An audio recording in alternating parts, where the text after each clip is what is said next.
Hello horror lovers, welcome to our channel.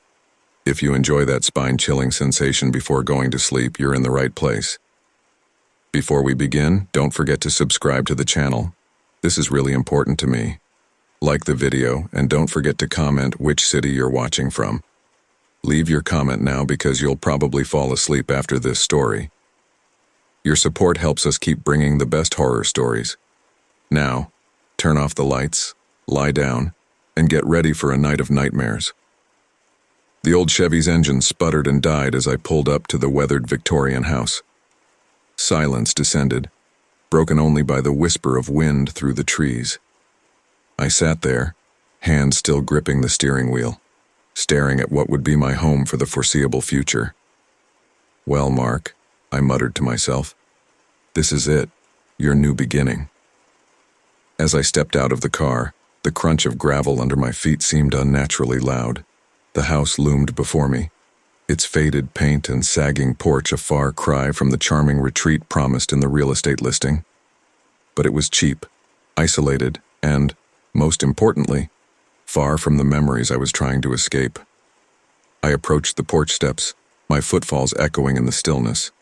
The key felt cold in my hand as I inserted it into the lock. It turned with a reluctant groan as if the house itself was protesting my intrusion. The door swung open, revealing a musty interior cloaked in shadow. I fumbled for the light switch, but nothing happened when I flicked it. Great, I sighed. No electricity? Perfect. I pulled out my phone, using its flashlight to illuminate the entrance hall. Dust motes danced in the beam, and for a moment I could have sworn they formed a face, mouth agape in a silent scream. I blinked, and the illusion vanished. As I moved deeper into the house, the floorboards creaked beneath my weight. Each room I entered seemed darker than the last, the shadows deeper and more impenetrable. In the living room, I paused, struck by an odd sensation. The darkness in the corners seemed to pulse, to breathe. It's just your imagination, I told myself firmly. You're tired from the drive, that's all. But even as I spoke, I couldn't shake the feeling of being watched. I spun around, half expecting to see someone or something standing behind me. There was nothing there, of course, just more shadows. I made my way upstairs, each step an effort as fatigue settled into my bones. The bedroom was spartanly furnished, a bed, a dresser, and a desk. It would do. I collapsed onto the bed, not bothering to unpack or even take off my shoes. As I drifted off to sleep, a whisper seemed to float on the edge of my consciousness. Welcome home, Mark. I jolted awake, heart pounding. The room was pitch black, the darkness so thick it felt almost tangible. I fumbled for my phone, nearly sobbing with relief when its light pierced the gloom. Hello? I called out, my voice shaky. Is someone there? Silence was my only answer. I got up, moving to the window. Outside, the sun was setting, painting the sky in bruised purples and angry reds. As I watched, the shadows of the trees seemed to stretch, reaching towards the house with grasping fingers. A knock at the front door made me jump. I hadn't heard a car approach. Cautiously, I made my way downstairs, my phone's flashlight casting erratic shadows on the walls. They seemed to move, to dance just at the edge of the light. I opened the door to find an elderly woman standing on the porch. Her eyes were wide, darting nervously from side to side. You shouldn't be here, she said without preamble. This house, it's not safe. I frowned. I'm sorry. Who are you? Margaret Jenkins. I live next door. She leaned in close, her voice dropping to a whisper. Listen to me, young man. There's something wrong with this place. Always has been. The shadows. They're alive. I forced a laugh, trying to ignore the chill that ran down my spine at her words. Mrs. Jenkins, I appreciate your concern, but I'm sure everything's fine. The house is just old, that's all. She shook her head vehemently. No, you don't understand. They're watching you. They're always watching. And when night falls... She trailed off, her gaze fixed on something over my shoulder. I turned to look, but saw only the darkened interior of the house. When I turned back, Mrs. Jenkins was already hurrying down the path, her hunched figure soon swallowed by the gathering dusk. Well, that was strange, I muttered, closing the door. But as I turned to head back upstairs, I couldn't shake the feeling that the shadows had grown denser, more oppressive. In the corner of my eye, I caught a flicker of movement. I whirled around, my heart in my throat. But there was nothing there. Just shadows, always shadows. As night fell completely, plunging the house into absolute darkness, I huddled on my bed, phone clutched in my hand like a lifeline. Every creak, every groan of the old house sent my pulse racing. And all the while, I couldn't escape the sensation of eyes upon me, watching, waiting. It's just an old house, I whispered to myself, a mantra repeated over and over. There's nothing here, nothing in the shadows, but as I finally drifted into an uneasy sleep, I couldn't help but wonder, if there was nothing in the shadows, why did they seem to be moving? The rusted gates of the old Victorian house groaned as I pushed them open, the sound echoing through the eerily silent Vermont countryside. I paused, my hand still on the cold metal, as a shiver ran down my spine. Something about this place felt off. Get it together, Mark, I muttered to myself. It's just an old house. But as I drove my beat-up Subaru up the winding driveway, the sense of unease grew. The trees lining the path seemed to lean in, their branches reaching out like gnarled fingers. I could have sworn I saw movement in the undergrowth, but when I looked directly, there was nothing there. The house itself loomed before me, a decrepit giant squatting on the hilltop.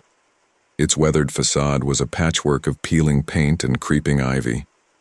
Windows stared down at me like dead eyes, their curtains drawn tight against the fading daylight. As I killed the engine, the silence descended like a heavy blanket.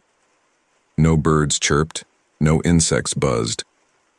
It was as if all life had fled from this place. I stepped out of the car, gravel crunching under my feet. Home sweet home, I said, trying to inject some enthusiasm into my voice. It fell flat, swallowed by the oppressive atmosphere.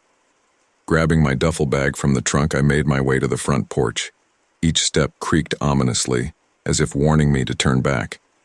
The key felt unnaturally cold in my hand as I inserted it into the lock.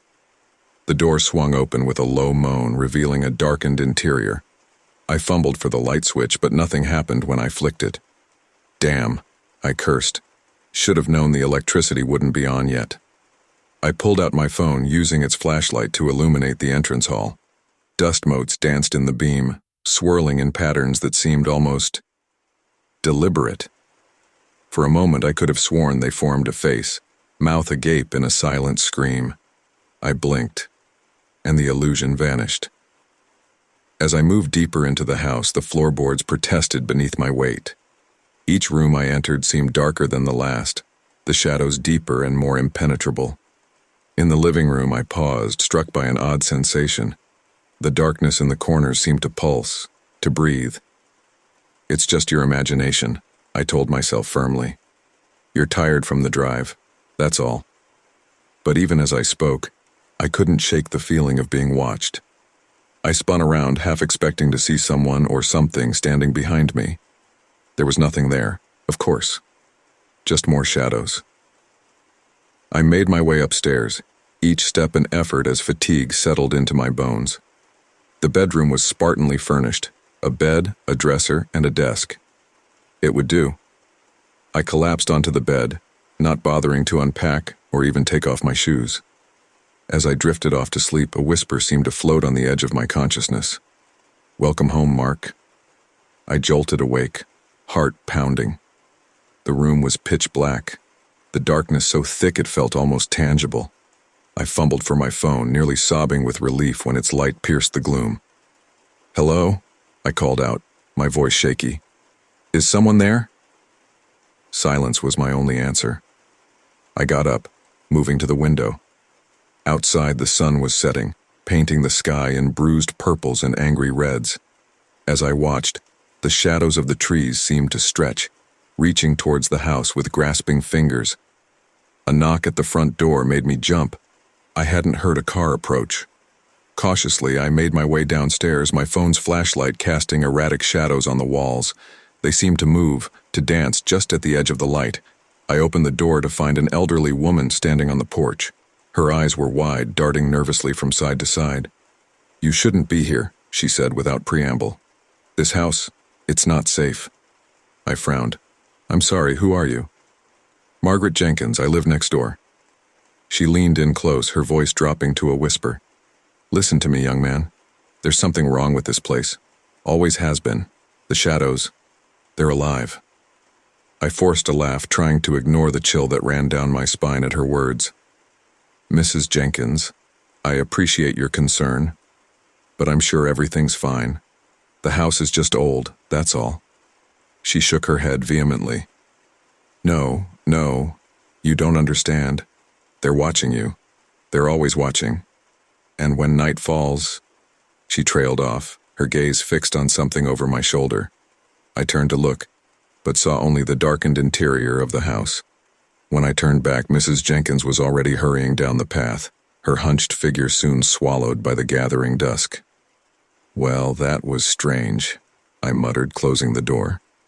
But as I turned to head back upstairs, I couldn't shake the feeling that the shadows had grown denser, more oppressive. In the corner of my eye, I caught a flicker of movement. I whirled around, my heart in my throat, but there was nothing there. Just shadows. Always shadows. As night fell completely, plunging the house into absolute darkness, I huddled on my bed, phone clutched in my hand like a lifeline. Every creak, every groan of the old house sent my pulse racing. And all the while, I couldn't escape the sensation of eyes upon me, watching, waiting. "It's just an old house," I whispered to myself, a mantra repeated over and over. "There's nothing here. Nothing in the shadows." But as I finally drifted into an uneasy sleep, I couldn't help but wonder, if there was nothing in the shadows, why did they seem to be moving? Sleep eluded me like a mischievous spirit, darting just out of reach every time I closed my eyes. The old Victorian creaked and groaned around me, its aged bones settling in ways that set my nerves on edge. I tossed and turned, the unfamiliar bed feeling like a raft adrift in a sea of darkness. "It's just an old house," I muttered to myself, trying to quell the unease roiling in my gut. "Nothing to be afraid of." But as the words left my lips, a long, low moan echoed through the walls. I sat bolt upright, heart pounding. What the hell was that? Silence answered me, heavy and oppressive. I reached for my phone on the nightstand, fumbling in the dark. The screen's harsh light made me squint as I checked the time. 3:17 a.m. The witching hour, my grandmother would have said. A soft scratching sound from the corner of the room sent ice through my veins. I swung the phone's light in that direction, half expecting to see some nightmarish creature. But there was nothing there. Just the old wardrobe, its dark wood seeming to absorb the light. I chuckled nervously. Get a grip, Mark. It's probably just mice. But even as I said it, I knew it wasn't true. The scratching wasn't coming from inside the walls or under the floorboards. It was coming from inside the wardrobe itself. Slowly, reluctantly, I swung my legs over the side of the bed. The ancient floorboards creaked under my weight as I stood, each step towards the wardrobe feeling like a mile. The scratching grew louder, more frantic. My hand trembled as I reached for the wardrobe's brass handle. 1, 2, 3. I yanked the door open, phone held high to illuminate the interior. Empty. The wardrobe was completely empty. I let out a shaky laugh. See? Nothing to worry about. You're letting your imagination run wild, that's all. But as I turned away, something caught my eye. In the far corner of the room where the light from my phone barely reached, the darkness seemed different, deeper, more alive somehow. I blinked, and for a moment I could have sworn I saw eyes staring back at me from the gloom. "Hello?" I called out, my voice barely above a whisper. "Is someone there?" The darkness pulsed, expanding outward like a living thing. I stumbled backward, my heart racing. This isn't real, I told myself. You're dreaming. Wake up, Mark, wake up. But I wasn't dreaming. The shadow continued to grow, eating away at the light from my phone. And then I heard it. A voice, so faint I almost missed it. Mark, it whispered, the sound seeming to come from everywhere and nowhere at once. Welcome home, Mark. I bolted from the room, slamming the door behind me. The hallway was pitch black and I could hear something scrabbling at the bedroom door. I raced down the stairs, taking them two at a time, nearly falling in my haste. I burst out onto the front porch, gulping in the cool night air. The moon hung low and bloated in the sky, casting everything in a sickly pale light. I stood there shaking, trying to make sense of what had just happened. It wasn't real, I said aloud, as if speaking the words would make them true. You were half asleep. Your mind was playing tricks on you. A twig snapped in the overgrown garden, making me jump. I peered into the darkness, straining to see what had made the noise. The bushes rustled, and for a split second I saw a figure, tall, unnaturally thin, with limbs that bent at impossible angles. It darted between the trees, there and gone in an instant. No, I moaned, pressing the heels of my hands against my eyes. This isn't happening. It can't be happening. When I looked again, the garden was still, but the shadows beneath the trees seemed deeper, more menacing. And was it my imagination, or were they moving? A light flicked on in the house next door, and I saw a face peering out from behind lace curtains. Mrs. Jenkins, the old woman who had warned me earlier. Even from here I could see the fear in her eyes. She raised a trembling hand, pointing at something behind me. I turned slowly, dreading what I might see.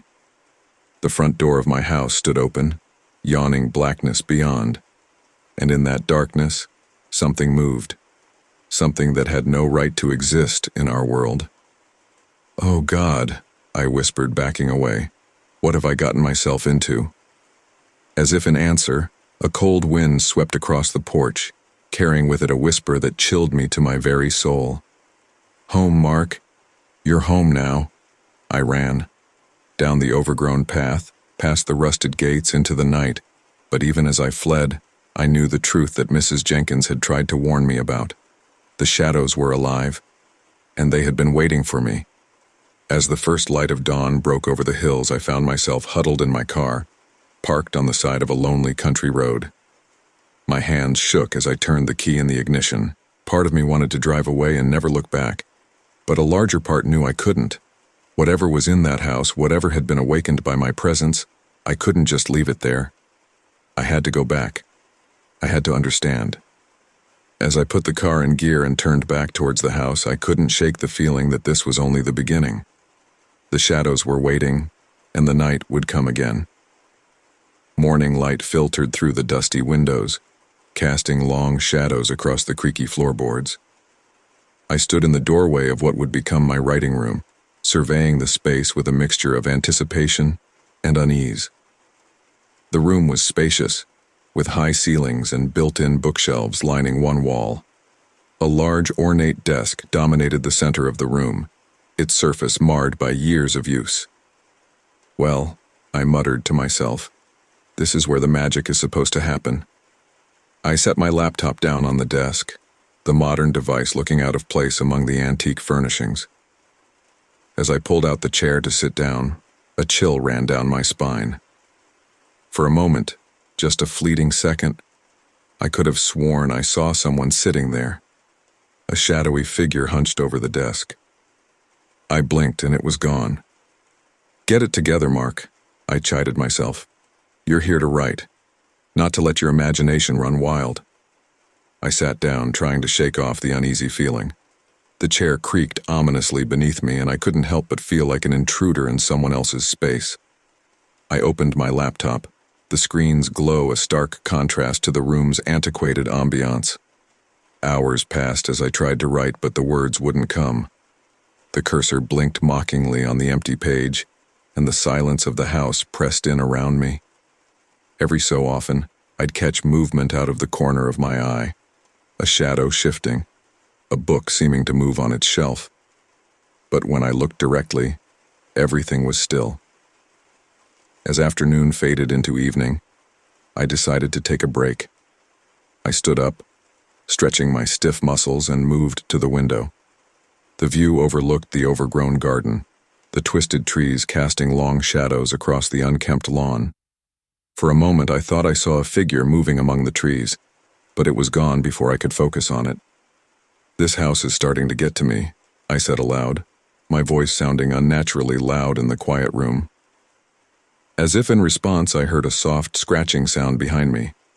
I turned slowly, half expecting to see some nightmarish creature. But the room was empty. The sound was coming from the desk. I approached cautiously, my heart pounding in my chest. There, on a piece of paper I was sure hadn't been there before, words were appearing as if written by an invisible hand. "Welcome home, Mark," the spidery script read. "We've been waiting for you." I stumbled backward, knocking over the chair in my haste. "This isn't real," I said, my voice shaking. "This can't be happening." But even as I spoke, more words appeared on the paper. "Oh, but it is real, Mark. We're very real, and we have so much to show you." I wanted to run, to flee from this room and this house and never look back, but something held me in place, a morbid fascination that overrode my fear. "Who are you?" I asked, surprised at the steadiness in my voice. The pen moved again, scratching out a reply. "We are the shadows, the whispers in the dark. We are the stories that have never been told, the nightmares that haunt the edges of consciousness. And you, Mark, you are our new voice." A hysterical laugh bubbled up from my chest. "I'm losing my mind," I said. "That's the only explanation. I finally cracked under the pressure." The pen paused for a moment, then began to move again. "Sanity is overrated, Mark. Embrace the madness. Let it flow through you, onto the page. We have so many tales to tell." Against my better judgment, I found myself moving back to the desk. I sat down, my hands hovering over the keyboard. What do you want me to write?" The room seemed to darken, the shadows in the corners growing deeper, more substantial. I could feel them watching me, waiting. "Everything," the invisible hand wrote. "Write everything we show you. Every nightmare, every twisted fantasy, every dark secret that lurks in the human heart. Write it all, Mark, and we'll make you famous, beyond your wildest dreams." My fingers began to move of their own accord, words spilling onto the screen faster than I could process them. Horror stories, tales of cosmic dread and human depravity, poured from my mind onto the page. I wrote for hours, barely aware of the passage of time. The shadows danced around me, whispering inspiration into my ears. When I finally stopped, the room was pitch black save for the glow of my laptop screen. My hands ached, my eyes burned, and my mind reeled from the stories I had written. They were brilliant, terrifying, unlike anything I had ever produced before. "This is insane," I whispered, scrolling through page after page of nightmarish prose. "I can't publish this. People will think I'm crazy." The pen moved once more on the paper beside me. "But you will publish it, Mark. You'll share our stories with the world, and this is only the beginning." I slumped back in the chair, exhausted and overwhelmed. Part of me knew I should be terrified, should be running from this house and never looking back. But a larger part, a part that grew stronger with each word I wrote, was exhilarated. "What have I gotten myself into?" I asked the empty room. The shadows seemed to chuckle, a sound that sent shivers down my spine, and on the paper, final words appeared. "You've found your true calling, Mark. Welcome to the family." As I stumbled out of the writing room, my mind reeling from what had transpired, I couldn't shake the feeling that I had crossed a line, stepped over a threshold from which there was no return. The house creaked around me, and in every shadow, I saw movement, heard whispers. The stories were inside me now, clawing to get out. and I knew, with a certainty that terrified me, that I would be back in that room tomorrow, ready to write again.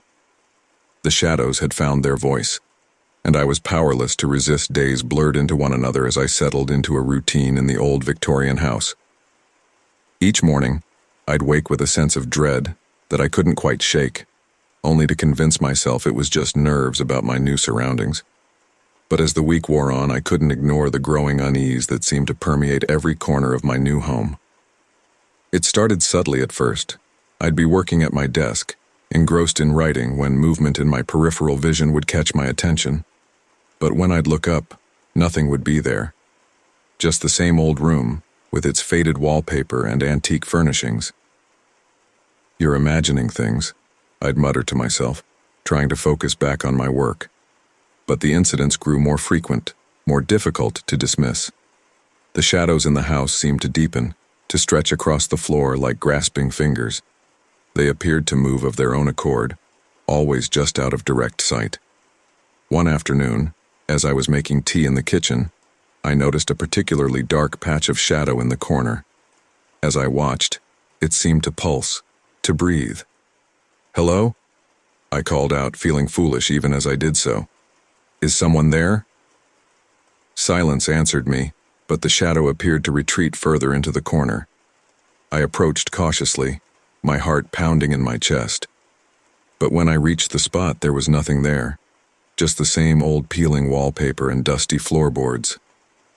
I laughed nervously, running a hand through my hair. "Get a grip, Mark. You're letting this place get to you." But even as I tried to reassure myself, I couldn't shake the feeling of being watched. It was as if the house itself had eyes, following my every move. That night, I tossed and turned in bed, unable to sleep. The shadows in my room seemed darker than usual, more oppressive. Every creak of the house, every whisper of wind outside, set my nerves on edge. A particularly loud groan from the attic made me sit bolt upright. "What the hell was that?" I whispered, my voice sounding unnaturally loud in the quiet room. As if in response, I heard footsteps above me, slow and deliberate. My blood ran cold. I was alone in the house, or at least, I was supposed to be. Gathering my courage, I got out of bed and grabbed the baseball bat I'd started keeping nearby. I made my way to the attic stairs, each step creaking ominously beneath my feet. "Is anyone up there?" I called out, trying to keep the tremor out of my voice. "I'm armed and I've called the police." It was a lie, of course. My phone was still on the bedside table, but I hoped it might scare off any intruder. The footsteps stopped. For a moment, all was silent. Then, to my horror, I heard a voice, a low, raspy whisper that seemed to come from everywhere and nowhere at once. "Mark," it said, my name drawn out in a long, sibilant hiss. "We've been waiting for you, Mark." I stumbled backward, nearly falling down the stairs in my haste to retreat. I slammed the attic door shut and leaned against it, my heart pounding so hard I thought it might burst from my chest. "This isn't real," I said aloud, trying to convince myself. "It's just your imagination. You're tired, you're stressed, that's all this is." But even as I spoke, I saw the shadows at the edges of the hallway start to move. They seemed to reach for me, tendrils of darkness stretching across the floor. I ran back to my room, slamming the door and diving under the covers like a frightened child. I lay there, trembling, as the shadows outside my door grew darker, more substantial. As dawn finally broke, casting pale light through my window, I emerged from my cocoon of blankets. The house was quiet. The shadows retreated to their corners. But the sense of unease remained, a constant knot in the pit of my stomach. I made my way downstairs, jumping at every creak and groan of the old house. In the kitchen, I found Mrs. Jenkins, my elderly neighbor, peering in through the window. Her face was etched with concern. I opened the back door, forcing a smile. "Good morning, Mrs. Jenkins. What brings you by so early?" She looked at me with sad, knowing eyes. "I heard the noises last night, dear. They've noticed you now, haven't they?" My forced smile faltered. I don't know what you mean." Mrs. Jenkins reached out, patting my hand sympathetically. The shadows, dear. They grow stronger every day. You need to be careful. I pulled my hand away, anger suddenly flaring. Look, I don't know what kind of game you're playing, but it needs to stop. There's nothing wrong with this house. But even as I said it, I saw a flicker of movement behind Mrs. Jenkins. A shadow, darker than it should be in the morning light, seemed to reach for her. She saw the look on my face and nodded sadly. You see them now, don't you? It's too late to run, I'm afraid. They've chosen you. As she turned to leave, the shadow retreated, but I could still feel its presence, watching, waiting. I slammed the door shut and leaned against it, my mind reeling. What had I gotten myself into? And more importantly, how could I get out? As I stood there trying to make sense of it all, I heard that whisper again, coming from everywhere and nowhere. Welcome home, Mark. The show is just beginning. I closed my eyes, fighting back tears of frustration and fear. The unease that had been growing all week blossomed into full-blown terror. Something was very wrong with this house, and I was trapped right in the middle of it.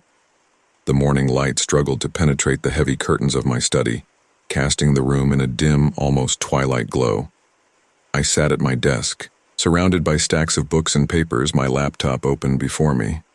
The coffee in my mug had long since gone cold, forgotten in my feverish quest for answers. It had been a week since the incident in the attic, a week of sleepless nights and paranoid days. The shadows seemed to grow bolder with each passing hour, their movements more deliberate, more threatening. I couldn't shake the feeling that they were watching me, waiting for something.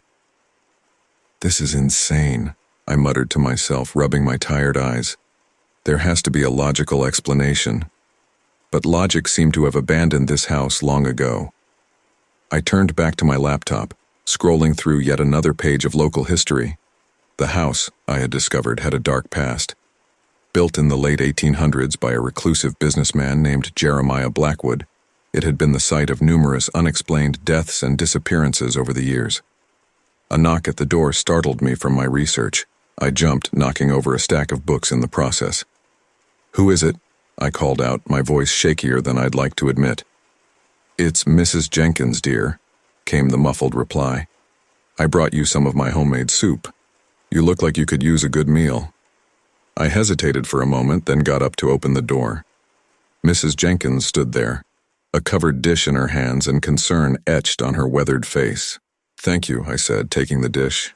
"You didn't have to do that." She waved off my thanks. "Nonsense, someone needs to look after you, especially in this house." Her eyes darted around the room, lingering on the shadows in the corners. "How are you holding up?" I sighed, running a hand through my disheveled hair. "I'm managing. Mrs. Jenkins, what do you know about this house? About its history?" The old woman's face grew serious. "More than I'd like to, I'm afraid. May I come in? This isn't a conversation for doorways." I stepped aside, allowing her to enter. As she moved past me, I could have sworn I saw the shadows recoil, retreating further into the corners of the room. Mrs. Jenkins settled herself in an armchair, her eyes never stopping their wary scan of the room. "The Blackwood House," she began, her voice low. "That's what they used to call it. Built by old Jeremiah Blackwood back in 1872. He was a strange man, Jeremiah. Kept to himself mostly, but there were rumors." "What kind of rumors?" I asked, leaning forward in my chair. "Dark ones," she replied, her voice barely above a whisper. "They say he was involved in occult practices, terrible rituals. People would go missing, you see. Mostly drifters, folk nobody would miss. But sometimes..." She trailed off, shaking her head. I felt a chill run down my spine. "What happened to him?" Mrs. Jenkins gave me a grim smile. "Nobody knows for sure. One day he just vanished. The house stood empty for years after that.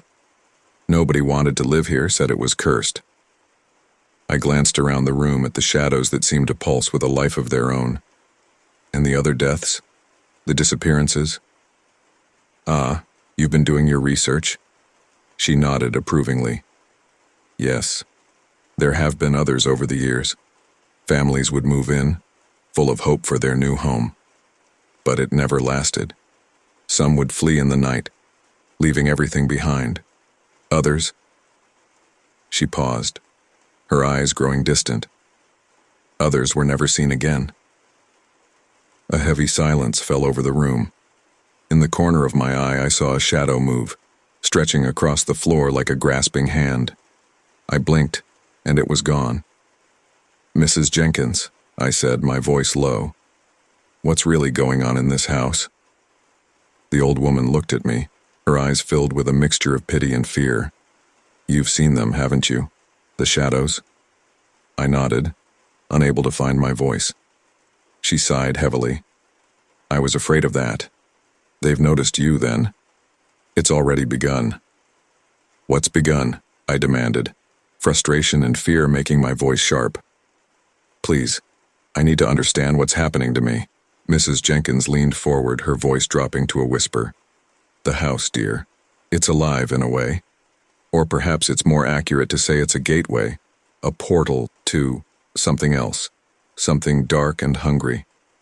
I laughed, the sound harsh and brittle in the quiet room. "A portal? To what? Hell?"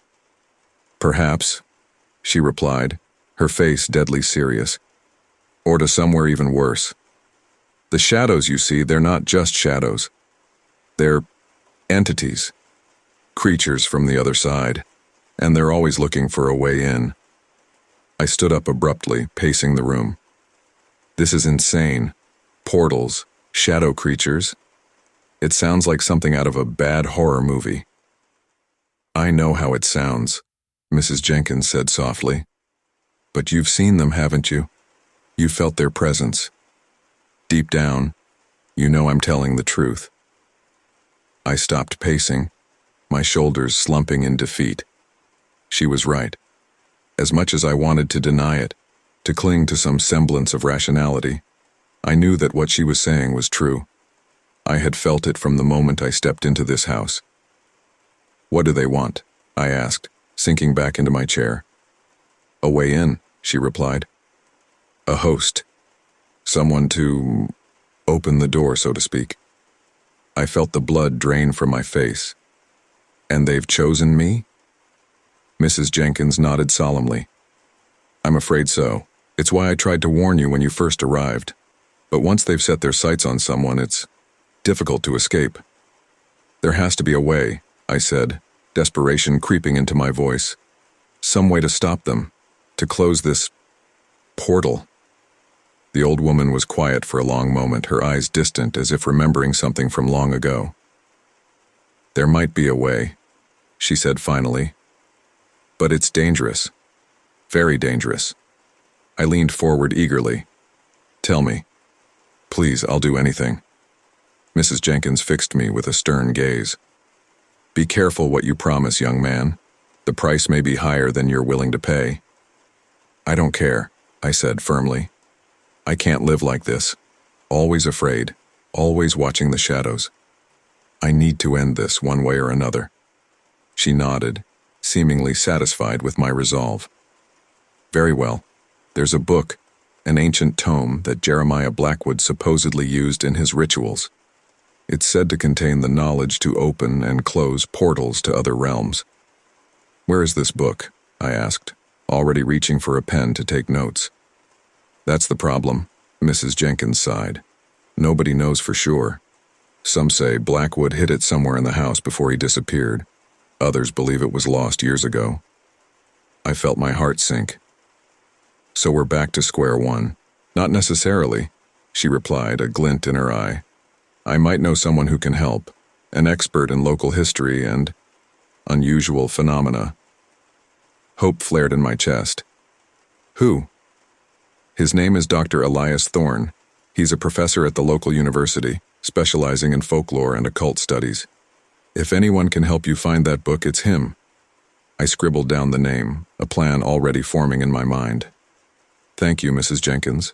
You have no idea how much this means to me." The old woman stood, her expression grave. "Don't thank me yet, dear. The path you're about to embark on is fraught with danger. The shadows, they won't give up easily." As if to emphasize her point, the room suddenly grew darker. The shadows in the corners seemed to writhe, reaching out towards us. Mrs. Jenkins gasped, clutching at her chest. "They know," she whispered. "They know we're plotting against them. You must be careful, Mark. Trust no one, not even your own eyes." With surprising speed for her age, Mrs. Jenkins made her way to the door. As she opened it, she turned back to me one last time. "Remember, the shadows lie. They'll try to deceive you, to lead you astray. Stay strong, and trust your instincts." And with that, she was gone, leaving me alone in the darkening room. I turned back to my desk, my mind reeling from everything I had learned. The house was more than just haunted. It was a gateway to something beyond our world. And somehow, I had been chosen to open that gate. "Not if I can help it," I muttered, pulling my laptop closer. I spent the next few hours researching Dr. Elias Thorne. He was indeed a professor at the local university, with several published works on folklore and occult practices in New England. His latest paper, I noticed with a chill, was titled Portals to the Beyond, Myth or Reality. As night fell, I finally worked up the courage to email him. I kept the message vague, not wanting to come across as a complete lunatic. "Dear Dr. Thorne, my name is Mark Anderson, and I recently moved into an old house in town name. I've been researching the history of the property and came across some unusual information. I was hoping to speak with you about your expertise in local folklore and history. Would it be possible to meet and discuss this further? Thank you for your time, Mark Anderson." I hit send before I could talk myself out of it. Then, exhausted but filled with a new sense of purpose, I made my way to bed. As I lay there in the darkness, I could hear the house creaking and groaning around me. The shadows seemed to dance on the walls, their movements more agitated than usual. "I'm going to stop you," I whispered into the darkness. "Whatever you are, whatever you want, I'm going to find a way to end this." A chill wind blew through the room, despite the closed windows. And in that wind, I could have sworn I heard a voice. Multiple voices, really, all speaking as one. "You can try, Mark, but we've been here long before you, and we'll be here long after. The gate will open. It's only a matter of time." I pulled the covers tighter around me, trying to shut out the voices, the shadows, the oppressive feeling of dread that permeated the house. Tomorrow, I told myself. Tomorrow I'd start fighting back. Tomorrow I'd find answers. But as I drifted off into an uneasy sleep, a small part of me wondered if it was already too late. Had I stumbled into something far beyond my understanding? And more importantly, would I be able to find my way out before the shadows consumed me completely? The research had begun, but I had a sinking feeling that this was only the beginning of a much darker, more dangerous journey. The reply from Dr. Thorne came sooner than I expected, arriving in my inbox just as the first rays of dawn crept through my window. Sleep had been elusive, filled with nightmares of writhing shadows and whispered threats. I rubbed my bleary eyes, focusing on the screen. "Dear Mr. Anderson, your email has piqued my interest. I'm always eager to discuss local folklore, especially when it pertains to some of our older properties. I have some free time this afternoon if you'd like to meet at my office on campus. Best regards, Dr. Elias Thorne." A mixture of relief and apprehension washed over me. Finally, a chance at some answers. But as I moved to reply, a loud thump from downstairs made me jump. "Hello?" I called out, my voice embarrassingly shaky. "Is someone there?" Silence answered me, but I could have sworn I heard a faint scratching sound. Gathering my courage, I crept down the stairs, every creak of the old wood setting my nerves on edge. The sound seemed to be coming from the kitchen. As I approached, I noticed something odd. A door I hadn't seen before, partially hidden behind the refrigerator. It was old, made of heavy wood with intricate carvings covering its surface. "That's not possible," I muttered, reaching out to touch the door. How did I miss this? As my fingers brushed the wood, a jolt of energy surged through me. I yanked my hand back, heart pounding. The carvings on the door seemed to shift and writhe, forming strange symbols I couldn't quite focus on. A voice behind me made me spin around, nearly losing my balance. "I wouldn't touch that if I were you," Mrs. Jenkins said, standing in the kitchen doorway. Her face was pale, eyes wide with fear. "Mrs. Jenkins," I gasped. "How did you get in here?" She waved off my question, her gaze fixed on the door. "Never mind that. You found it, haven't you? The basement door." I turned back to look at the door, a chill running down my spine. The basement? But I didn't even know this house had a basement. Mrs. Jenkins moved closer, her voice dropping to a whisper. "It doesn't. Not really. At least not one you'd want to explore." I ran a hand through my hair, frustration mounting. "What's going on, Mrs. Jenkins? First the shadows, now this door appearing out of nowhere. I feel like I'm losing my mind." The old woman's expression softened. "You're not losing your mind, dear. But you are in danger. That door, it's a gateway, the very one I warned you about." I stared at the door, its carving still shifting and changing. "A gateway to what?"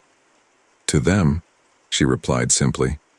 "The shadow creatures, the ones that have been watching you, waiting for their chance." As if on cue, the scratching sound came again, louder this time. It was definitely coming from behind the door. "We need to open it," I said, reaching for the handle. Mrs. Jenkins grabbed my arm, her grip surprisingly strong.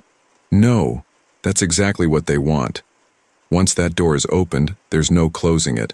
They'll pour through, consuming everything in their path." I pulled away from her, anger flaring. "Then what am I supposed to do? Just live with this thing in my house? Pretend it's not there while those creatures torment me?" "Of course not," she soothed. "But we need to be smart about this. You're meeting with Dr. Thorne today, yes?" I nodded, surprised. "How did you know that?" A small smile played at her lips. "I have my ways. Elias is an old friend.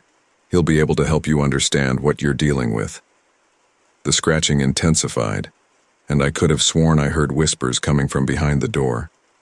Mrs. Jenkins glanced nervously at it. "We shouldn't linger here," she said. "The longer we stay, the stronger they become. Come, let's go to my house. I'll make you some tea and we can talk more about what you're facing."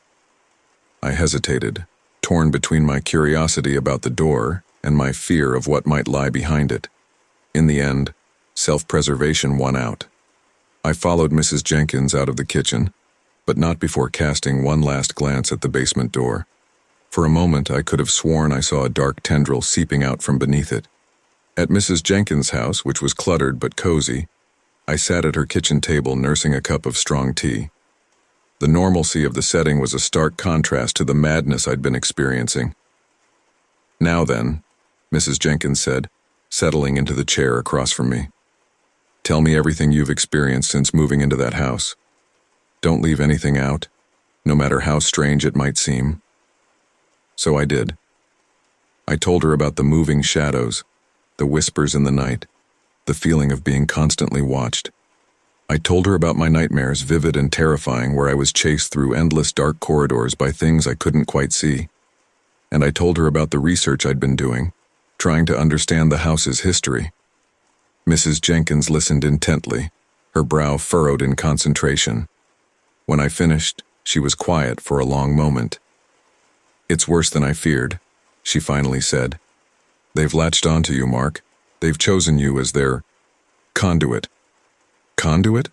I repeated, not liking the sound of that at all. She nodded gravely. "The shadow creatures, they can't fully enter our world on their own. They need a human to open the way for them. Someone vulnerable, someone they can manipulate and eventually possess." I felt the blood drain from my face. "Possess? You mean like in those horror movies?" "Yes," she finished for me. "Except this is very real and far more dangerous. If they succeed in possessing you, they'll use your body to open that basement door, and once it's open—" "Game over," I whispered, understanding dawning. "So what do we do? How do we stop them?" Mrs. Jenkins reached across the table, patting my hand reassuringly. "That's where Dr. Thorne comes in. He's spent years studying these phenomena. If anyone knows how to close a portal like this, it's him. I glanced at my watch, realizing I needed to leave soon to make my appointment with Dr. Thorne. As I stood to go, Mrs. Jenkins grabbed my arm. "Be careful, Mark," she said, her eyes intense. "The shadows, they'll try to stop you. They know you're a threat now. Trust no one, not even your own eyes. And whatever you do, don't open that basement door." I nodded, grateful for her warning but unnerved by its implications. As I walked back to my house to get my car, I couldn't shake the feeling of being watched. The shadows seemed to follow me, darting just out of sight whenever I turned to look. Inside the house, I quickly gathered my notes and laptop, trying to ignore the pull I felt towards the kitchen, towards that impossible basement door. So, for the second time that day, I recounted my experiences. Dr. Thorne listened without interruption, occasionally jotting down notes. When I finished, he was quiet for a long moment, tapping his pen against his notepad. "Well, Mr. Anderson," he finally said, "it seems you've stumbled into something quite extraordinary and potentially very dangerous." "Then you believe me?" I asked, relief washing over me. He nodded gravely. "Oh yes. What you're describing fits with several other cases I've studied over the years. Your house, it seems, is what we in the field call a thin place, a location where the barrier between our world and others is particularly weak." "Others?" I repeated. "You mean like other dimensions?" "In a manner of speaking," Dr. Thorne replied, "though dimensions might be too limiting a term. Think of it more as other realities, pressing against the membrane of our own. And in your house, that membrane has worn dangerously thin." I leaned forward, eager for answers. "And the basement door?" Mrs. Jenkins said it was some kind of gateway. Dr. Thorne's eyebrows shot up. "You've seen the door? Actually seen it?" I nodded, confused by his reaction. "Yes, just this morning. Why? Is that significant?" He stood, pacing the office. "Very. Most people never actually see the gateway. They might feel its presence, experience its effects, but to actually perceive it." He turned to me, his expression grave. "Mr. Anderson, I'm afraid you're in more danger than I initially thought." A chill ran down my spine. "What do you mean?" Dr. Thorne sat back down, leaning towards me. "The fact that you can see the door means the entities on the other side have already formed a strong connection with you. They're grooming you, Mr. Anderson, preparing you to be their conduit into our world." I felt the blood drain from my face. How do we stop them?" The professor was quiet for a moment, considering. "It won't be easy," he finally said, "and it will be dangerous. But if we act quickly, we might be able to sever their connection to you and seal the gateway." "I'll do anything," I said, desperation creeping into my voice. "Just tell me what I need to do." Dr. Thorne nodded, seemingly satisfied with my resolve. "Very well. First, we'll need to gather some specific items, protective amulets, herbs, that sort of thing. Then we'll need to perform a cleansing ritual in your house, and finally—" He trailed off, his expression troubled. "Finally what?" I prompted. Dr. Thorne met my gaze, his eyes grave. "Finally, we'll need to confront whatever is behind that basement door. We'll need to close the gateway, Mr. Anderson. And I'm afraid that's where things will get truly dangerous." As I left Dr. Thorne's office, a list of preparations in hand, I couldn't shake the feeling that I was being watched.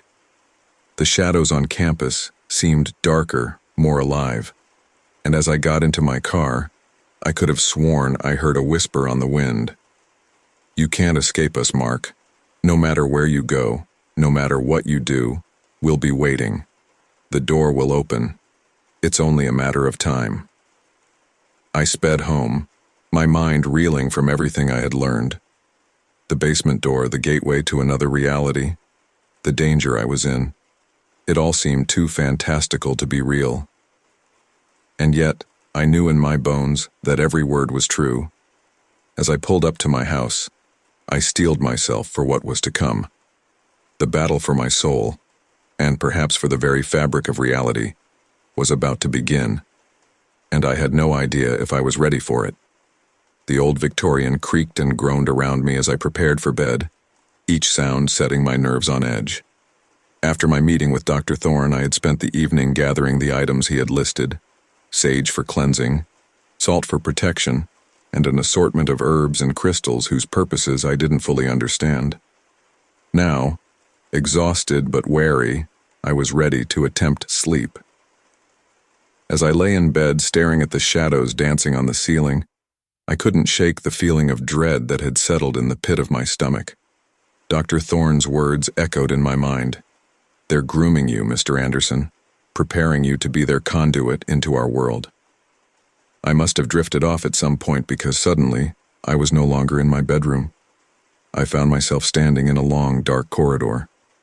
The walls seemed to pulse with an otherworldly energy, and the air was thick with a cloying, musty scent. "Hello?" I called out, my voice echoing strangely in the confined space. "Is anyone there?" A chuckle answered me, low and menacing. It seemed to come from everywhere and nowhere at once. "We're always here, Mark," the voice said, its tone mockingly sweet. "Always watching, always waiting." I spun around trying to locate the source of the voice, but the corridor stretched endlessly in both directions.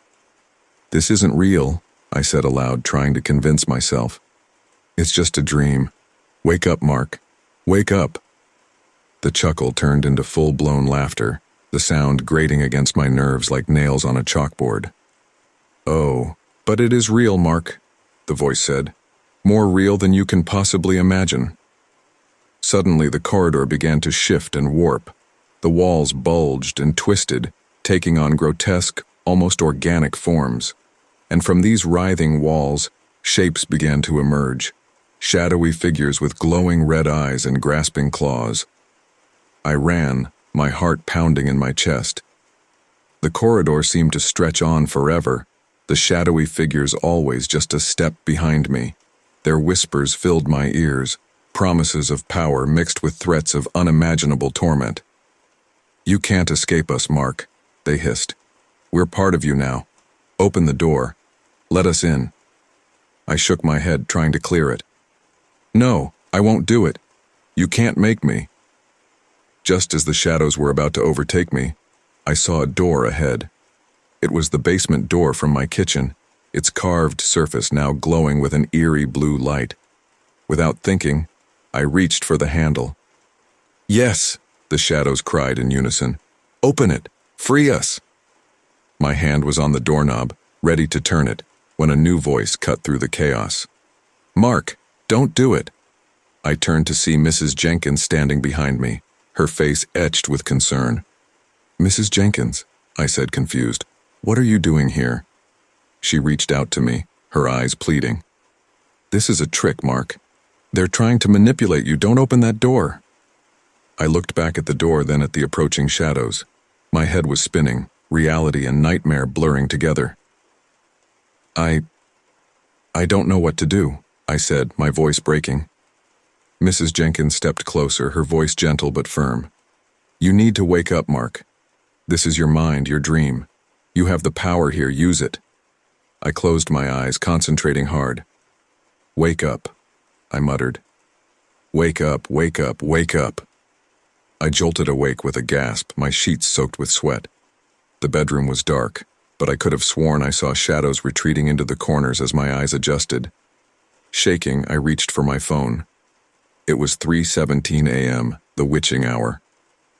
As I sat there trying to calm my racing heart, a soft knock at my bedroom door made me jump. Who's there?" I called out, hating the tremor in my voice. The door creaked open slowly, revealing Mrs. Jenkins standing in the hallway. She looked exactly as she had in my dream, right down to the concerned expression on her face. "Are you all right, dear?" she asked, stepping into the room. "I heard you crying out in your sleep." I blinked, confused. "Mrs. Jenkins, how did you get in here?" She waved off my question. Never mind that now. Tell me about your dream. So I did. I recounted the nightmare in vivid detail. The endless corridor, the pursuing shadows, the basement door that I had almost opened. Mrs. Jenkins listened intently, her frown deepening with each word. When I finished, she was quiet for a long moment. "It's worse than I feared," she finally said.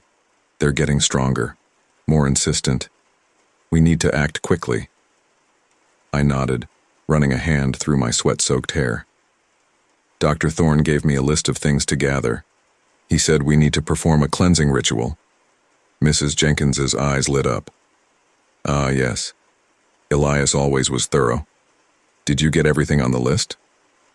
"I think so," I said, gesturing to the collection of items on my dresser. "But I'm not sure how to use them." She stood, moving to inspect the items. "Don't worry, dear. I can help with that. But first, we need to fortify your defenses. These nightmares, they're not just dreams. They're attacks, attempts to weaken your resolve."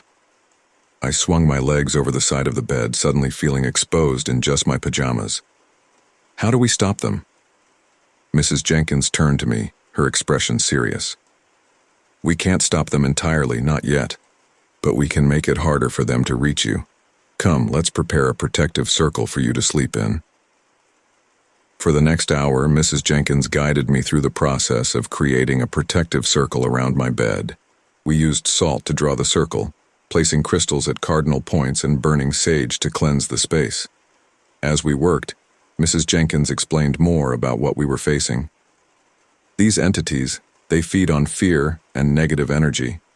The more afraid you are, the stronger they become. That's why these nightmares are so important to them. I nodded, trying to absorb everything she was saying.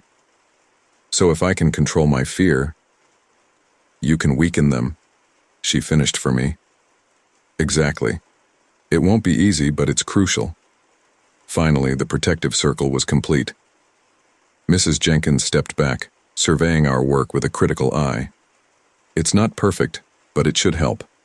Now let's work on giving you some tools to use in your dreams." She sat me down and began teaching me visualization techniques and affirmations to use when I felt threatened in my dreams. "Remember," she said, "in your dreams, your mind is in control. You can shape the reality around you. Use that power." As dawn began to break, Mrs. Jenkins prepared to leave. At the bedroom door, she turned back to me. "Be strong, Mark. And remember, no matter what they show you, no matter what they say, do not open that basement door. Not in your dreams, and certainly not in reality." I nodded, grateful for her help but still apprehensive about what was to come. As she left, I couldn't shake the feeling that something was off about her visit. How had she known I was having a nightmare? How had she gotten into the house? Pushing these thoughts aside, I settled back into bed, exhausted but somewhat comforted by the protective circle surrounding me. As I drifted off to sleep, I steeled myself for whatever nightmares might come. I found myself once again in the dark corridor, but this time I was prepared. As the shadows began to form, I closed my eyes and focused on the techniques Mrs. Jenkins had taught me. "This is my mind," I said aloud, my voice growing stronger with each word. "You have no power here unless I allow it." The shadows hissed and sputtered, but seemed to retreat slightly. I pressed on, visualizing a bright light emanating from within me, pushing back the darkness. "You're not welcome here," I continued. "I banish you from my dreams." The corridor began to shake, the shadows shrieking in fury. But I stood my ground, the light growing brighter and brighter until I awoke with a start, sunlight streaming through my window. For the first time in days, I felt rested, almost energized. The protective circle around my bed was undisturbed, the crystals gleaming in the morning light. As I got up to start my day, I couldn't help but feel a small sense of triumph. I had faced the nightmares and come out on top. But as I made my way downstairs, that feeling of victory quickly evaporated. The basement door was there, right where it had appeared before. But now, it was different. The carvings on its surface were more defined, almost seeming to move as I looked at them. And from behind it I could hear a faint scratching sound, as if something was trying to claw its way through. I backed away, my heart racing. This was no dream, no nightmare I could simply wake up from. This was real, and it was happening now. With shaking hands, I reached for my phone to call Dr. Thorne. As I dialed, I kept my eyes fixed on the basement door, watching for any sign of movement. The scratching grew louder, more insistent. "Dr. Thorne," I said as soon as he picked up, my voice tight with fear. "We have a problem. The door, it's changing. I think whatever's on the other side is getting closer to breaking through." There was a moment of silence on the other end of the line.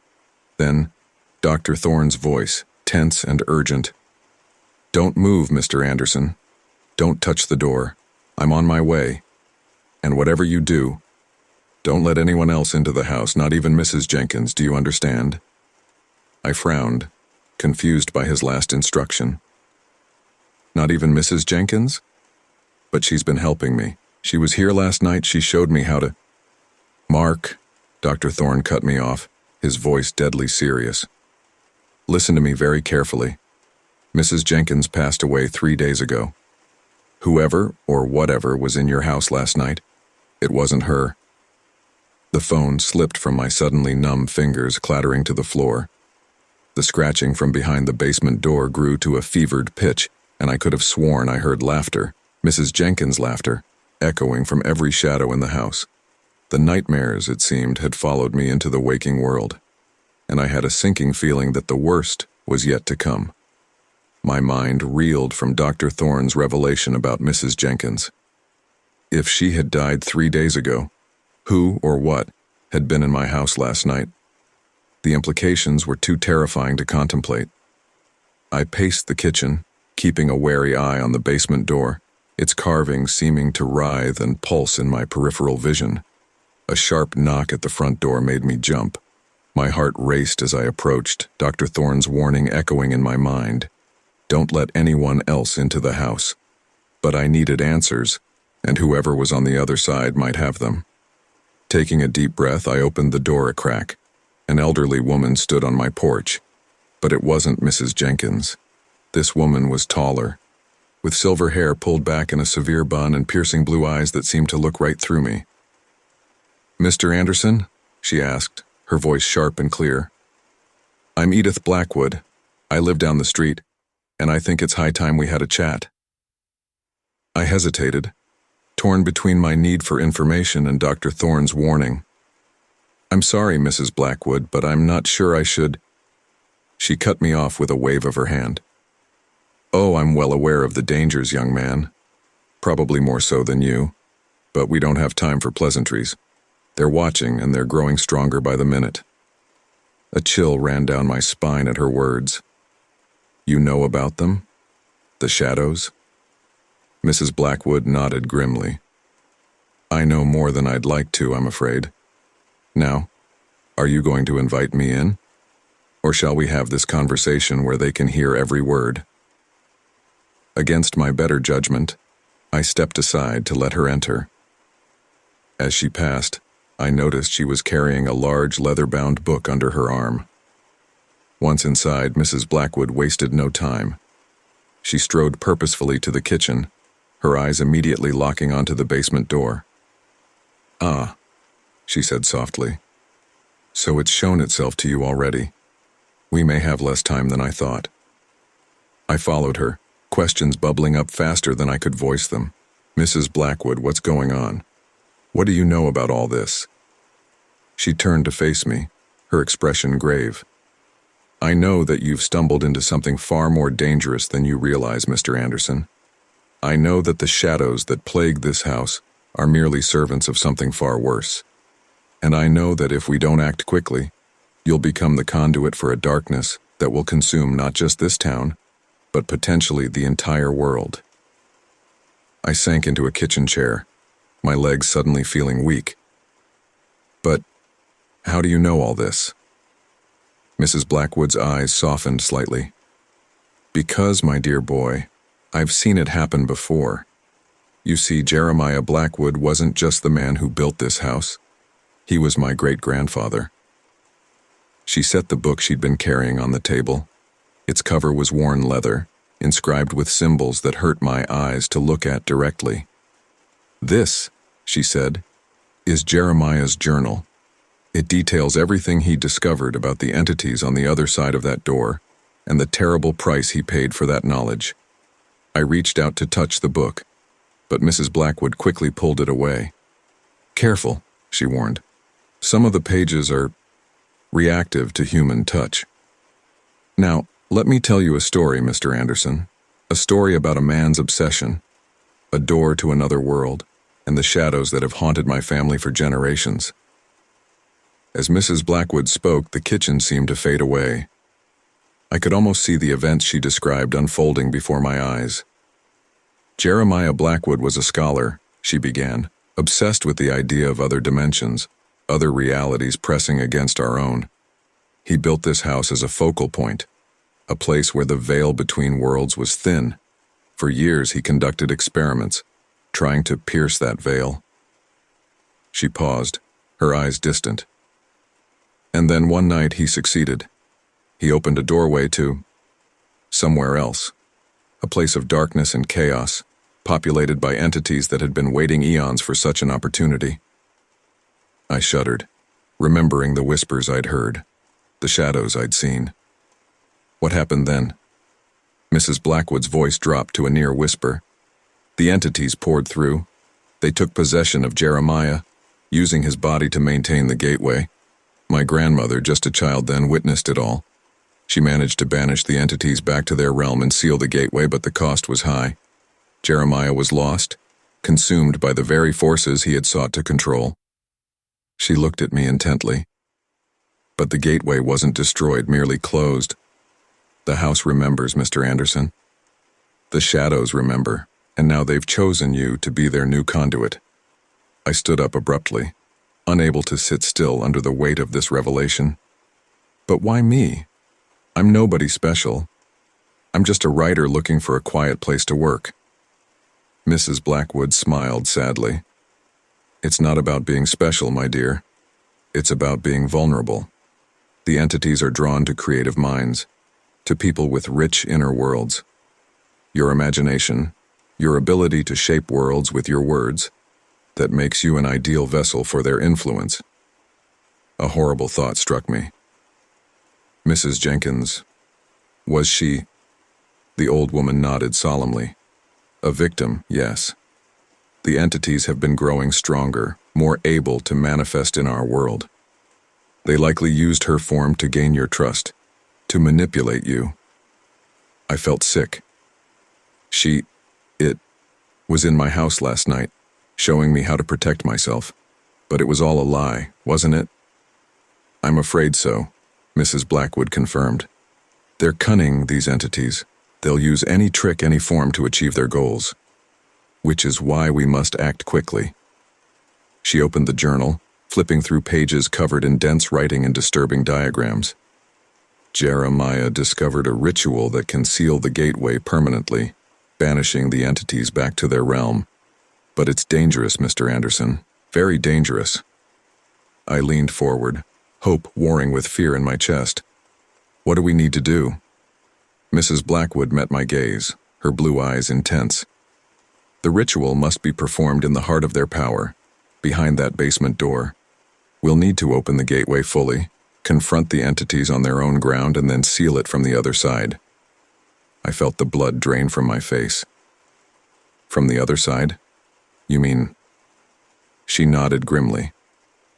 One of us will have to stay behind, to ensure the gateway is sealed completely. The implications of her words hit me like a physical blow. No, I said, shaking my head. There has to be another way. We can't just sacrifice someone. Mrs. Blackwood reached out, placing a gnarled hand on my arm. I'm afraid there is no other way, Mr. Anderson. The question is, are you willing to make that sacrifice, to save not just yourself, but potentially the entire world? I stared at her, my mind reeling. How had my quiet writing retreat turned into this? A battle for the fate of the world, with me at the center? Before I could respond, a low, ominous creaking filled the air. We both turned to look at the basement door. The carvings were moving faster now, forming and reforming into grotesque faces that leered at us. "They know," Mrs. Blackwood whispered, her face pale. "They know we're plotting against them. We're out of time, Mr. Anderson. We need to perform the ritual now, or it will be too late." I looked from the writhing door to Mrs. Blackwood's determined face, feeling the weight of the world settling onto my shoulders. This was it, the moment that would define not just my life, but potentially the fate of reality itself. "Okay," I said, my voice shaking but growing stronger with each word. "Tell me what I need to do."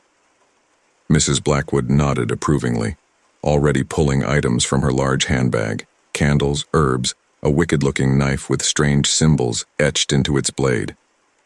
"First, we need to prepare the space. Then, we'll need to draw the entities out, confront them directly." As we began to set up for the ritual, arranging candles in a complex pattern on the kitchen floor, a thought struck me. "Wait," I said, pausing in my task. "What about Dr. Thorne? Shouldn't we wait for him?" Mrs. Blackwood shook her head firmly. "No time. Besides, Elias means well, but he doesn't understand the true nature of what we're dealing with. This is family business, Mr. Anderson. Blackwood business." I nodded, pushing aside my doubts. As we worked, the house seemed to come alive around us. Shadows danced on the walls and whispers filled the air, sometimes pleading, sometimes threatening, always trying to distract us from our task. Finally, everything was in place. Mrs. Blackwood stood before the basement door, the journal open in her hands. She looked at me, her expression solemn. "Are you ready, Mr. Anderson? Once we begin, there's no turning back." I took a deep breath, steeling myself for what was to come. "I'm ready," I said, surprised by the steadiness in my voice. Mrs. Blackwood nodded, then began to chant in a language I didn't recognize. The air grew thick and heavy, charged with an energy that made my skin prickle.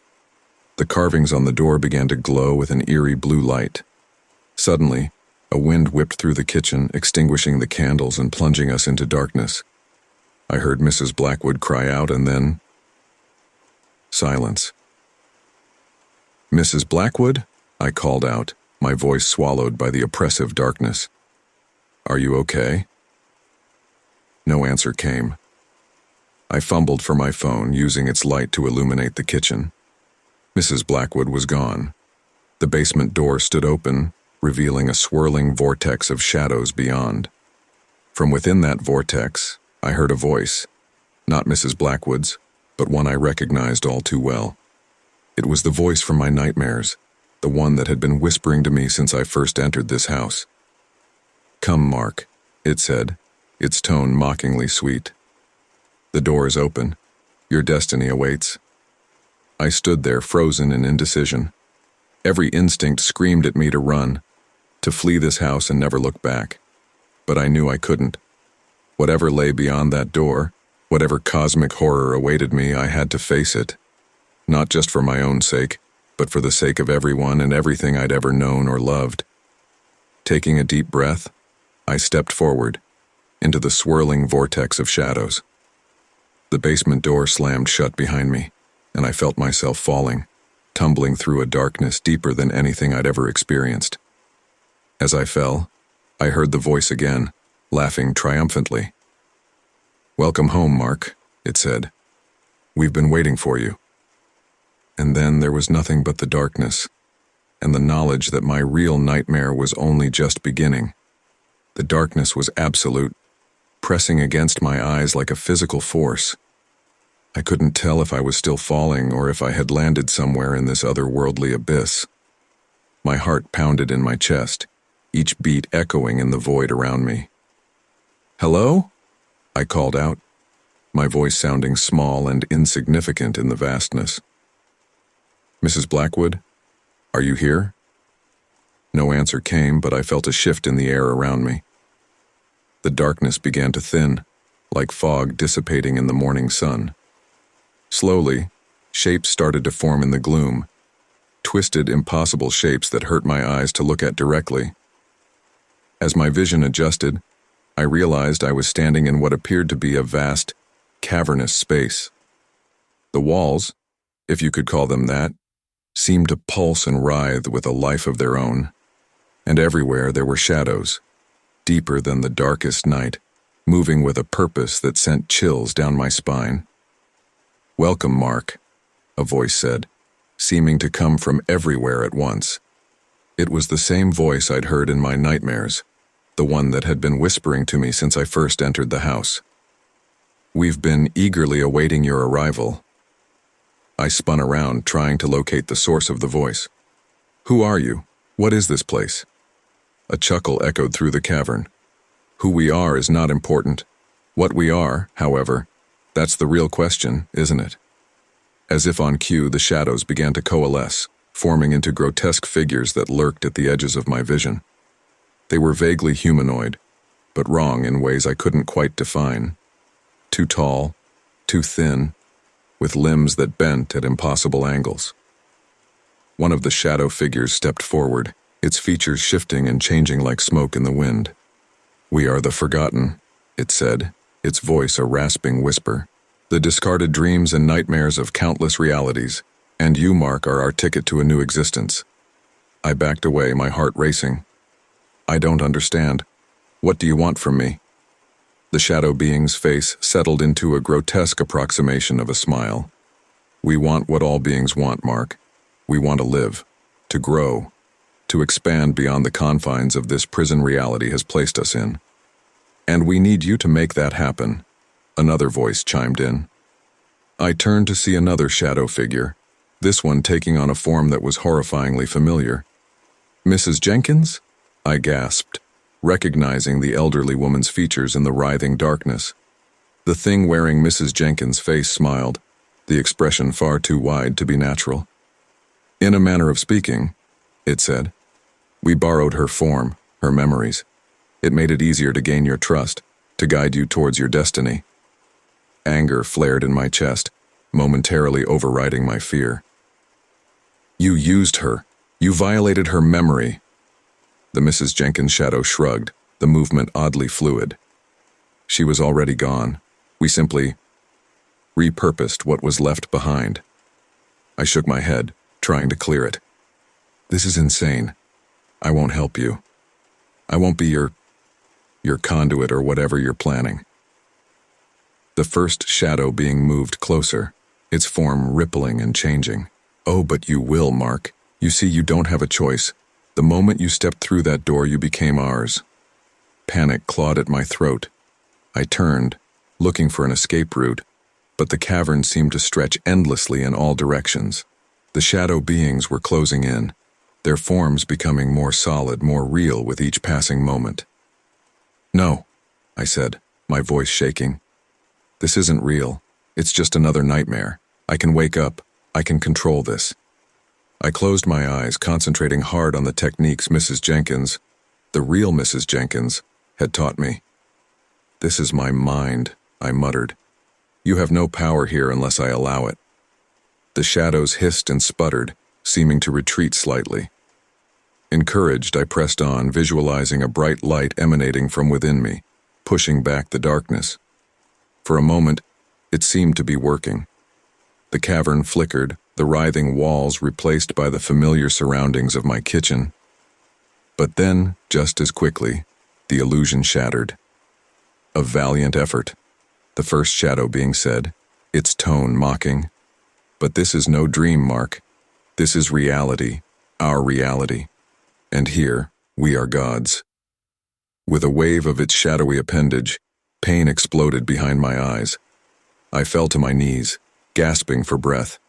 The shadows pressed in closer, their whispers filling my mind with promises of power mixed with threats of unimaginable torment. "Stop," I cried out, clutching my head. "Please, just stop." Suddenly, a new voice cut through the chaos, strong, authoritative, and blessedly familiar. That's quite enough, Dr. Thorne said, stepping out of the shadows as if he'd always been there. I think Mr. Anderson has had quite enough of your manipulations. The shadow beings hissed and recoiled, clearly surprised by this new arrival. Thorne, the first one spat, its voice filled with venom. You dare intrude upon our domain? Dr. Thorne smiled, but there was no warmth in the expression. Oh, I dare. You see, I made a promise to protect this young man, and I intend to keep it. He turned to me, his eyes filled with concern. Are you all right, Mr. Anderson? I nodded weakly, still reeling from the psychic assault. Dr. Thorne, how are you here? How did you find me? I followed the energy signature of the portal, he explained, helping me to my feet.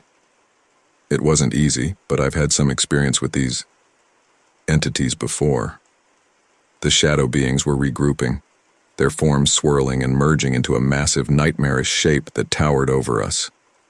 You cannot stop us, Thorne, it boomed, its voice shaking the very air around us. The boy is ours. The gateway will open, and we will be free. Dr. Thorne stood his ground, placing himself between me and the shadow monster. I'm afraid I can't allow that. You see, I have a few tricks up my sleeve as well. He pulled something from his pocket, a small, intricately carved stone that glowed with an inner light. The shadow being shrieked at the sight of it, recoiling as if burned.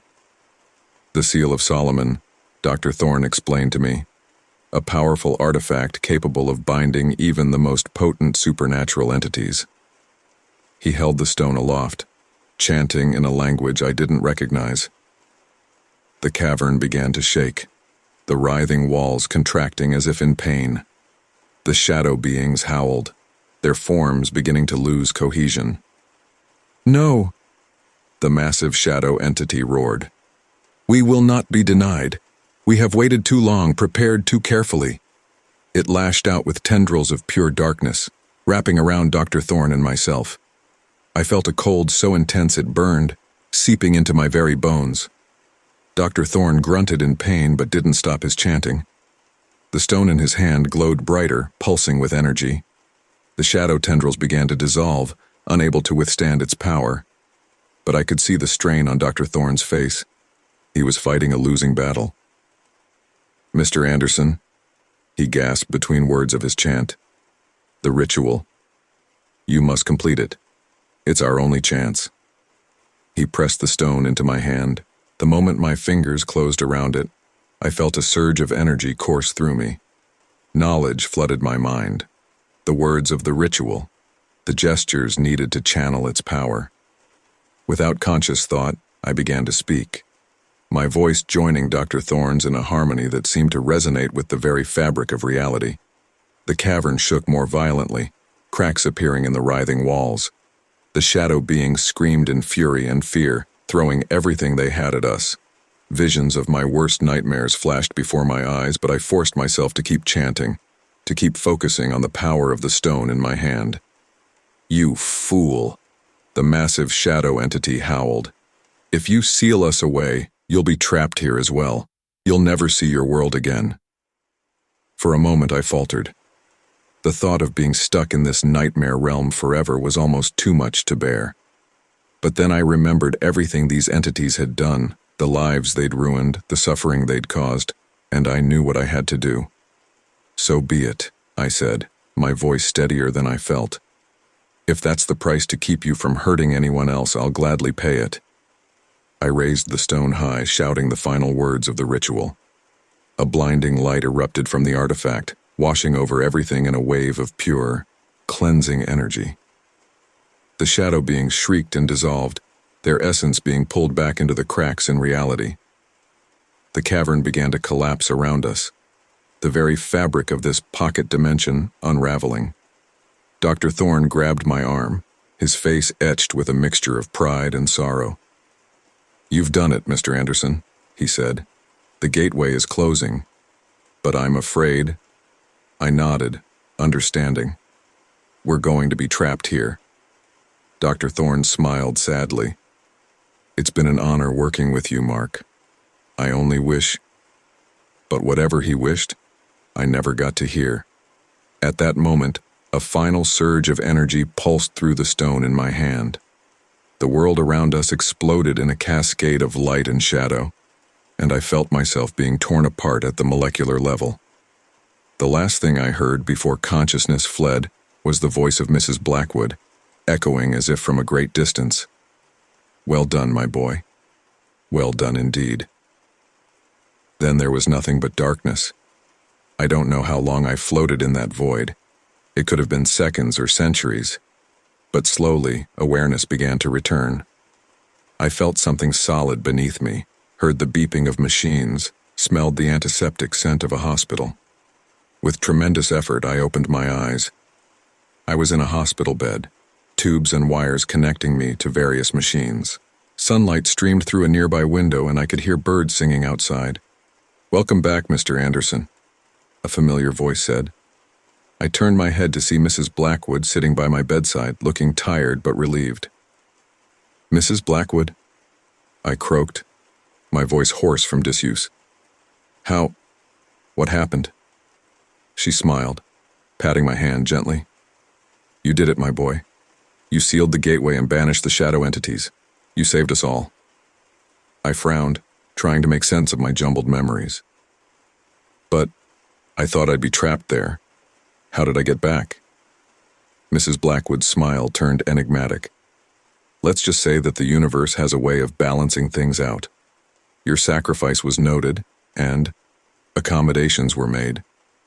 I had a feeling there was more to the story, but I was too exhausted to press for details. Instead, I asked the question that had been nagging at me since I woke up. "Dr. Thorne, did he—" Mrs. Blackwood's face fell. "I'm afraid Dr. Thorne didn't make it back. He knew the risks when he followed you through the portal. His sacrifice ensured that you could return." Grief washed over me, mixed with guilt. Dr. Thorne had given his life to save me, to save everyone. I vowed silently to make sure his sacrifice wasn't in vain. As if reading my thoughts, Mrs. Blackwood squeezed my hand. "Don't blame yourself, Mark. Elias made his choice and he would be proud of what you accomplished." I nodded, too overwhelmed to speak. Mrs. Blackwood stood, smoothing out her skirt. "Get some rest, my boy. You've been through quite an ordeal, and when you're feeling up to it, well, let's just say there's still much work to be done. The shadow entities may be gone, but there are other threats out there, other gateways, and we could use someone with your experience." As she left the room, I lay back in the hospital bed, my mind reeling. I had faced unimaginable horrors, lost friends, and nearly lost myself. But I had also discovered a strength I never knew I possessed, and a world far stranger and more wondrous than I had ever imagined. Whatever came next, whatever new threats awaited, I knew one thing for certain. I would face them head-on, armed with the knowledge and power I had gained. The shadows had tried to claim me, to use me as their conduit. Instead, I had become something else entirely, a guardian against the darkness, a protector of the light. As I drifted off to sleep, I smiled. For the first time in what felt like ages, my dreams were peaceful, unmarred by shadows or whispers from the void. Whatever the future held, I was ready to face it. The nightmare was over. A new chapter was about to begin. The hospital discharged me after a week, with strict instructions to rest and recover. Despite the weariness clinging to my bones, the moment I returned to the house, I felt a strange pull, an urge to confront what had happened, to understand it fully. The house, though silent and still, seemed to hum with residual energy from the ordeal, the shadows no longer dancing at the edges of my vision. Mrs. Blackwood's words echoed in my mind. "The shadow entities may be gone, but there are other threats out there, other gateways, and we could use someone with your experience." I knew my journey was far from over. The knowledge I'd gained, the strength I'd discovered, I couldn't ignore it. There were still mysteries to unravel, dangers to confront. One evening, as I was sorting through the items I'd gathered for the ritual, I found Dr. Thorne's journal. I flipped through the pages, each one filled with his meticulous handwriting, detailing his research and experiences. One entry caught my eye, a reference to an artifact hidden in the house, something called the Light of Eildor, said to be a powerful tool against the forces of darkness. I didn't remember seeing any mention of it in Jeremiah Blackwood's journal, but then again, I hadn't had the chance to read every page. The artifact, according to Dr. Thorne, was hidden in a secret chamber beneath the house, a place only accessible through a specific sequence of actions involving the basement door. The basement door. Even though the shadow entities were gone, the thought of that door still sent chills down my spine. But if there was something powerful hidden there, something that could help in the battles to come, I had to find it. Armed with the instructions from Dr. Thorne's journal, I approached the basement door. The carvings on its surface were inert now, their malevolence spent. I took a deep breath and began the sequence, pressing certain symbols in a specific order, chanting an incantation that felt both ancient and familiar. The door creaked open, revealing the swirling vortex once again. But this time there was no malevolent presence waiting to drag me into the abyss. Instead, the air was filled with a strange, soothing light. I stepped through, finding myself in a small circular chamber. The walls were lined with ancient runes that glowed softly, casting a gentle light across the room. In the center of the chamber, on a pedestal of intricately carved stone, lay a crystal orb, the Light of Eildor. As I approached, the orb pulsed with a warm, welcoming light. I reached out, feeling a surge of energy as my fingers brushed its surface. The power within the orb resonated with something deep inside me, a connection that felt almost predestined. With the orb in hand, I exited the chamber, the basement door closing silently behind me. The house felt different now, as if the malevolent presence that had once haunted it had been replaced by something protective, something ancient and wise. I spent the next few days studying the orb, learning its properties, its potential. It was a source of immense power, capable of banishing darkness, protecting against evil.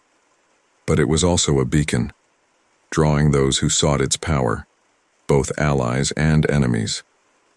One evening, as I sat in the study, poring over my notes, there was a knock at the door.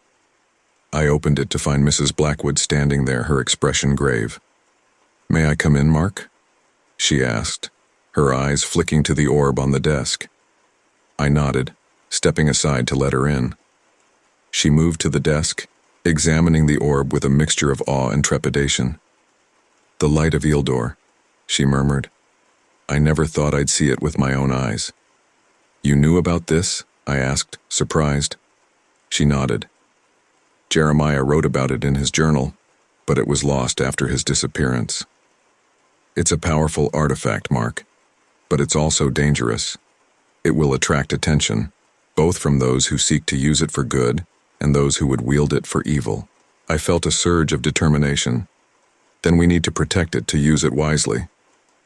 Mrs. Blackwood smiled, her eyes filled with a mixture of sadness and pride.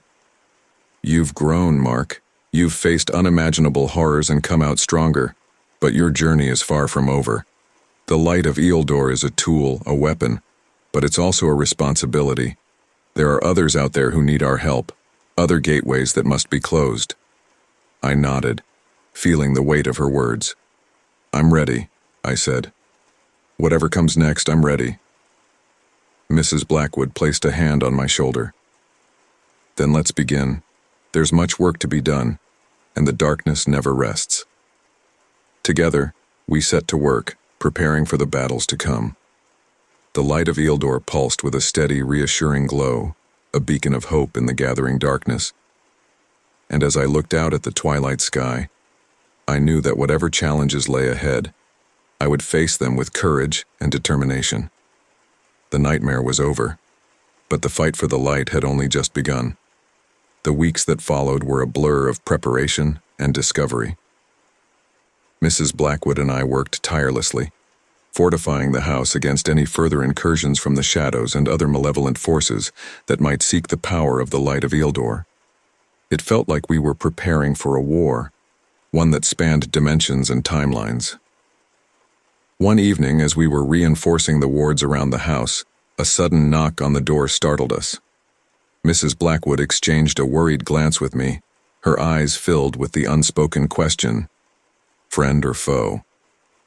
I moved cautiously to the door, the weight of the orb secure in my pocket, its gentle pulse a comforting presence. Opening the door just a crack, I peered out into the night.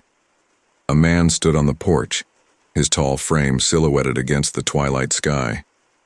He had an air of authority about him, his sharp features set in a serious expression. But what caught my attention were his eyes. They were a deep, piercing blue, filled with a mix of determination and weariness. "Can I help you?" I asked, my voice steady but guarded. The man nodded, his expression softening slightly. "I'm looking for Mark Anderson. My name is Daniel Grayson. I've been sent by Dr. Thorne." The mention of Dr. Thorne immediately put me on edge.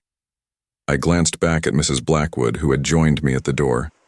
She nodded subtly, her gaze assessing the newcomer. "Come in," I said, opening the door wider. "We have a lot to discuss." Daniel stepped inside, his eyes scanning the room with practiced efficiency. Mrs. Blackwood gestured for him to sit, and we all gathered around the kitchen table, the flickering candlelight casting long shadows on the walls. "I'm sorry for the late hour," Daniel began, his voice smooth and controlled. "But time is of the essence. Dr. Thorne sent me to assist you. He had a contingency plan in place, should anything happen to him." Mrs. Blackwood leaned forward, her eyes narrowing. "You knew Dr. Thorne well, I take it?" Daniel nodded. "We worked together for years, studying the supernatural and protecting the world from its darker elements. He was a good man, and his loss is deeply felt. But he prepared for this. He knew the risks." I felt a pang of guilt at the mention of Dr. Thorne's sacrifice, but I pushed it aside. "What can you tell us about the contingency plan?" Daniel reached into his coat and pulled out a worn leather journal, placing it on the table. "This is Dr. Thorne's personal journal. It contains his research, his notes, and most importantly, his strategies for dealing with threats like the shadow entities. He believed that knowledge is our greatest weapon." I reached for the journal, my fingers brushing the rough leather cover. Opening it, I was greeted by Dr. Thorne's familiar handwriting, meticulously detailing his findings. Diagrams, notes, and incantations filled the pages, a wealth of information that would take days to fully absorb. "Dr. Thorne believed that the light of Ildor is only the beginning," Daniel continued. "There are other artifacts, scattered across the world, each with its own unique properties. Together, they form a network of power that can be used to seal gateways and protect against malevolent forces."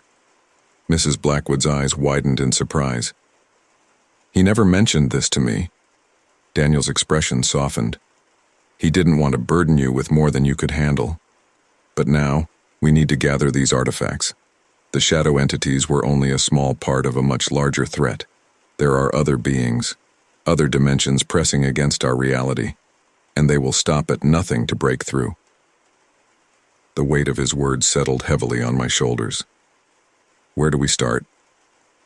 Daniel pulled out a map, spreading it across the table. Dr. Thorne identified several potential locations where the artifacts might be hidden. We need to investigate each one, retrieve the artifacts, and secure them. Only then can we hope to fortify our defenses and protect our world. Mrs. Blackwood studied the map, her finger tracing the marked locations. "This is no small task. We'll need resources, allies." Daniel nodded. "I've already reached out to a few trusted colleagues. They will join us when the time is right. But for now, we need to focus on gathering the artifacts." As we discussed our plans, the atmosphere in the room grew tense. The reality of the task ahead was daunting, but it was also clear that we had no choice.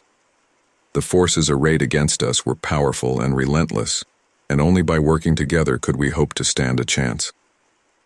The first location on our list was an old monastery in the Scottish Highlands. According to Dr. Thorne's notes, it was believed to house an artifact known as the Heart of Alara, a crystal imbued with the power to amplify protective wards. It was a crucial piece of our defense strategy, and retrieving it was our top priority. We leave tomorrow, Daniel said, his tone brooking no argument. The longer we wait, the greater the risk. I nodded, feeling a mix of apprehension and determination. I'll be ready. Mrs. Blackwood squeezed my hand reassuringly. We'll get through this, Mark. We faced darkness before and we'll do it again. The next morning, as the first light of dawn broke over the horizon, we set out for the Scottish Highlands. The journey was long and arduous, filled with a tension that seemed to grow with every mile. Daniel drove, his focus unwavering, while Mrs. Blackwood and I pored over Dr. Thorne's journal, absorbing as much information as we could. The monastery, when we finally arrived, was a sprawling ancient structure, its stone walls weathered by centuries of wind and rain. It stood atop a rugged hill, overlooking a vast expanse of wild, untamed land. As we approached, a sense of foreboding settled over me. The air was thick with an oppressive energy, and the shadows seemed to writhe and pulse with a life of their own. We're not alone, Mrs. Blackwood murmured, her eyes scanning the darkened windows. Daniel nodded, his hand resting on the hilt of a dagger at his waist. Stay close. We don't know what we'll find inside. We moved cautiously through the entrance, the ancient wooden doors creaking ominously as we pushed them open. The interior was dimly lit by flickering torches, casting eerie shadows that danced on the stone walls. The air was thick with the scent of incense and something else, something metallic and sharp. As we made our way deeper into the monastery, the feeling of being watched grew stronger. Be ready, Daniel whispered, his voice tense. Whatever is here, it knows we're coming. Suddenly, a low growl echoed through the hallways, sending a shiver down my spine. We rounded a corner and found ourselves face to face with a group of shadowy figures, their eyes glowing with a malevolent light. Stay back, Daniel shouted, drawing his dagger. The figures advanced, their forms shifting and changing, merging with the shadows around them. I felt a wave of fear wash over me, but I forced myself to stand my ground, the light of Eildor pulsing reassuringly in my pocket. Mrs. Blackwood stepped forward, her hands raised in a protective gesture. We mean you no harm, she said, her voice calm but firm. We seek the heart of Alara. If you let us pass, we will leave in peace. The figures hesitated, their eyes narrowing. One of them stepped forward, its form solidifying into a tall, cloaked figure.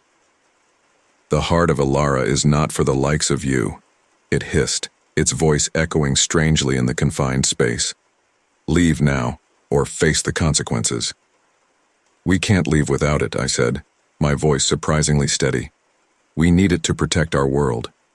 The figure laughed, a sound that sent chills down my spine. You think you can protect your world with trinkets and charms? You are fools. The darkness is eternal and it will consume everything.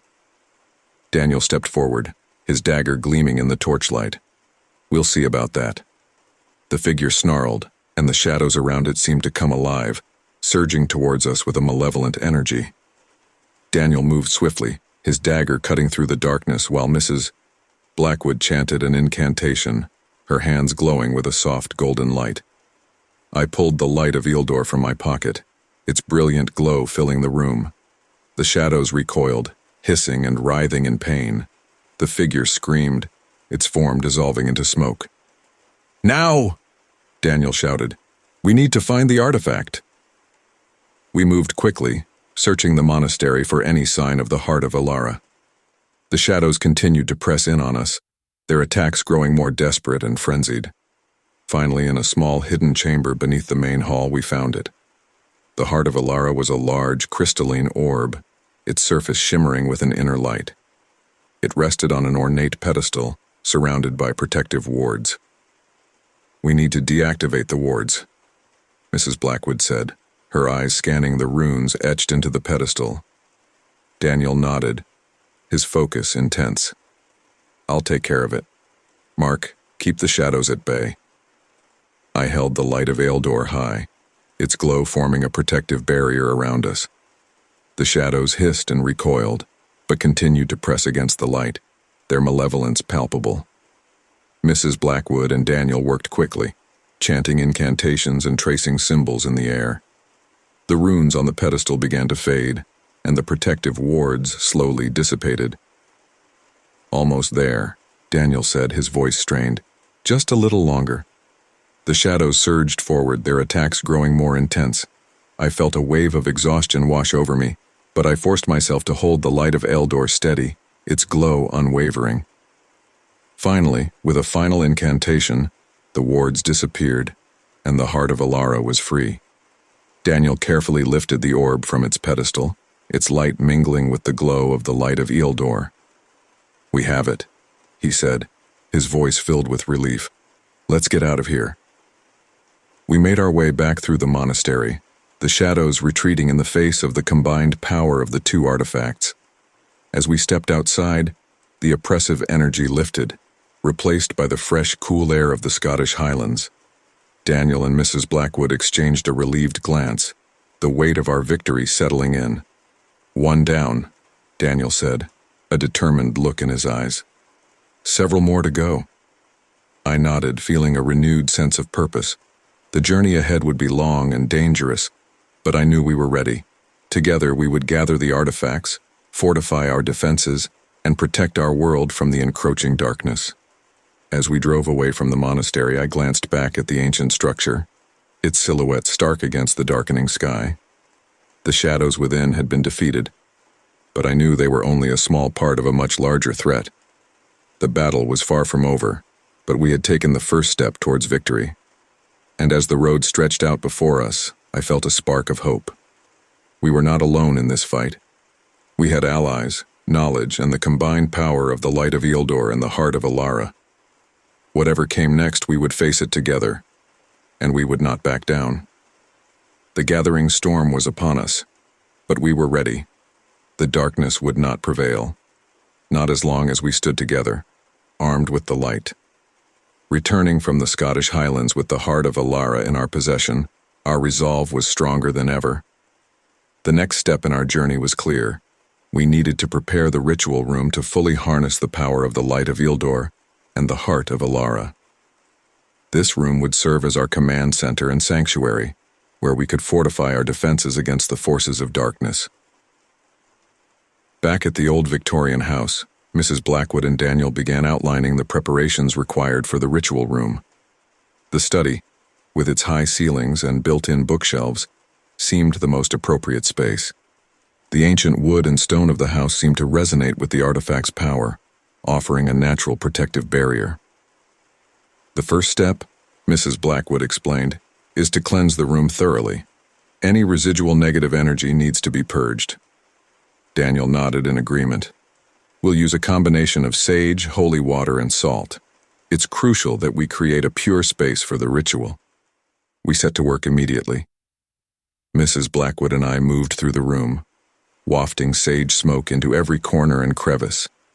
The pungent aroma filled the air, mingling with the soft chanting of cleansing prayers. Daniel followed behind, sprinkling holy water and tracing protective symbols in salt along the windowsills and doorways.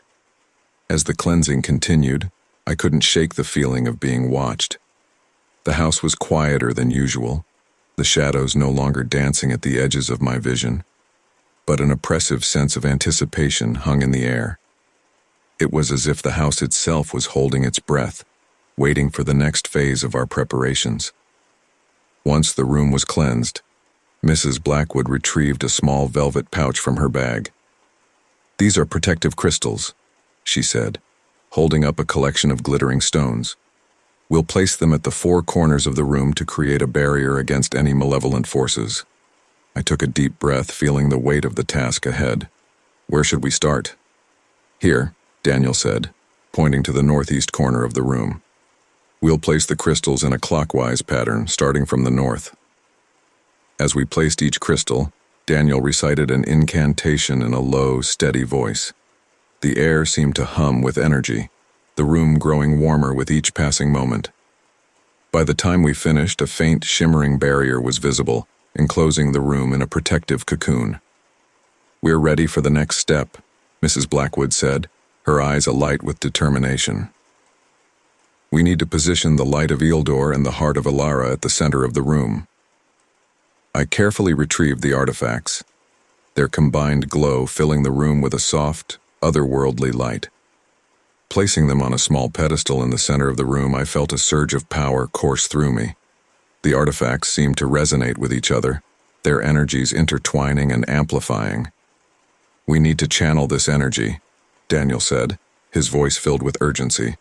"The ritual will require all of our focus and strength. Are you both ready?" I nodded, feeling a mixture of fear and determination. "We're ready." Mrs. Blackwood began arranging candles in a precise pattern around the artifacts, their flickering flames casting long shadows on the walls. "We need to create a binding circle," she explained. "This will allow us to harness the artifact's power and direct it where it's needed." As we completed the circle, Daniel stepped forward, his expression solemn. "The ritual we're about to perform is dangerous. We'll be reaching out to the very fabric of reality, seeking to fortify the barriers between our world and the others. Any misstep could have catastrophic consequences." "Then let's not make any mistakes," I said, my voice firm. Mrs. Blackwood smiled, a hint of pride in her eyes. "That's the spirit, Mark. Now let's begin." We joined hands, forming a triangle around the artifacts. Daniel began to chant, his deep voice resonating with a power that seemed to vibrate through the very air. Mrs. Blackwood and I joined in, our voices merging with his in a harmonious blend. As the chant grew louder, the artifact's glow intensified, their light pulsating in time with our words. The air crackled with energy, the temperature in the room fluctuating wildly. I could feel the power of the artifacts coursing through me, a heady mix of strength and determination. Suddenly, the room was plunged into darkness. The candle's flames were snuffed out as if by an unseen hand, and the protective barrier flickered and wavered. I felt a surge of panic, but Daniel's voice cut through the darkness, strong and steady. "Hold the circle. Do not break the connection." I tightened my grip on their hands, forcing myself to focus. The artifact's glow reappeared, stronger than before, their light piercing the darkness. The room seemed to shudder, the walls vibrating with the force of the ritual. "We're almost there," Mrs. Blackwood said, her voice strained but determined. "Focus on the light, channel the energy." I closed my eyes, visualizing the light enveloping the room, the house, and beyond.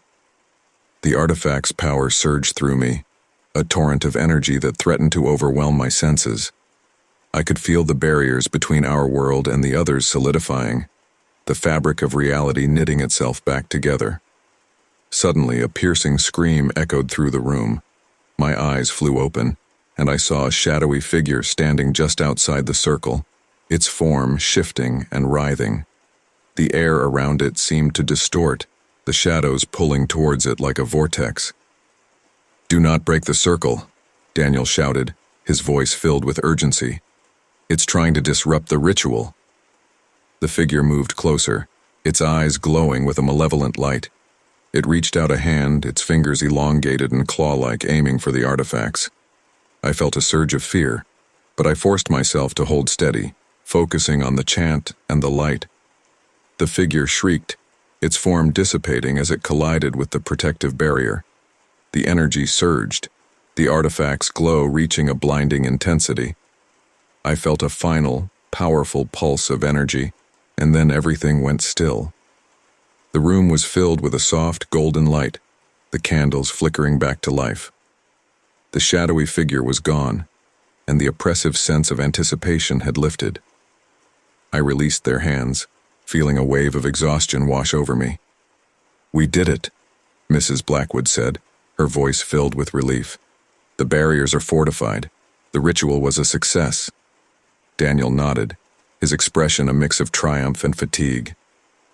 "This is just the beginning. There are other artifacts to find, other rituals to perform. But this was a crucial step. We've bought ourselves some time." I looked at the artifacts, their glow steady and reassuring. "What's our next move?" "We need to monitor the barriers," Daniel said. "Make sure they hold, and we need to continue gathering information on the other artifacts. The forces we're dealing with are relentless. We can't afford to let our guard down.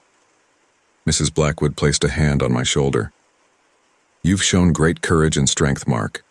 But remember to take care of yourself. This fight is far from over. I nodded, feeling a mixture of pride and apprehension. I won't let you down. We'll see this through together. As we began to clean up the ritual room, the sense of accomplishment was tempered by the knowledge of the challenges still ahead. The light of Eildor and the heart of Alara were powerful tools, but they were just that. Tools. It was up to us to wield them wisely, to protect our world from the encroaching darkness. That night, as I lay in bed, I felt a strange sense of calm. The house was silent, the oppressive energy lifted. For the first time in weeks, I felt a glimmer of hope. We had taken a crucial step towards fortifying our defenses, and though the road ahead was long and treacherous, I knew we were ready to face whatever came next. In the coming days, we would continue our preparations, reaching out to allies and gathering the remaining artifacts. The forces of darkness were relentless, but so were we. The ritual room was a sanctuary, a command center from which we would wage our battle against the encroaching shadows. And as I drifted off to sleep, the light of Eildor pulsing gently beside me, I knew that we were not alone. Together we would stand against the darkness, armed with the power of light and the strength of our resolve. The gathering storm was formidable, but we were ready. The fight had only just begun. The days following our successful ritual were a whirlwind of activity. The protective barriers held strong, and the oppressive energy that had haunted the house was significantly reduced. But we knew that our reprieve was temporary. The forces of darkness were relentless, and they would undoubtedly seek new ways to breach our defenses.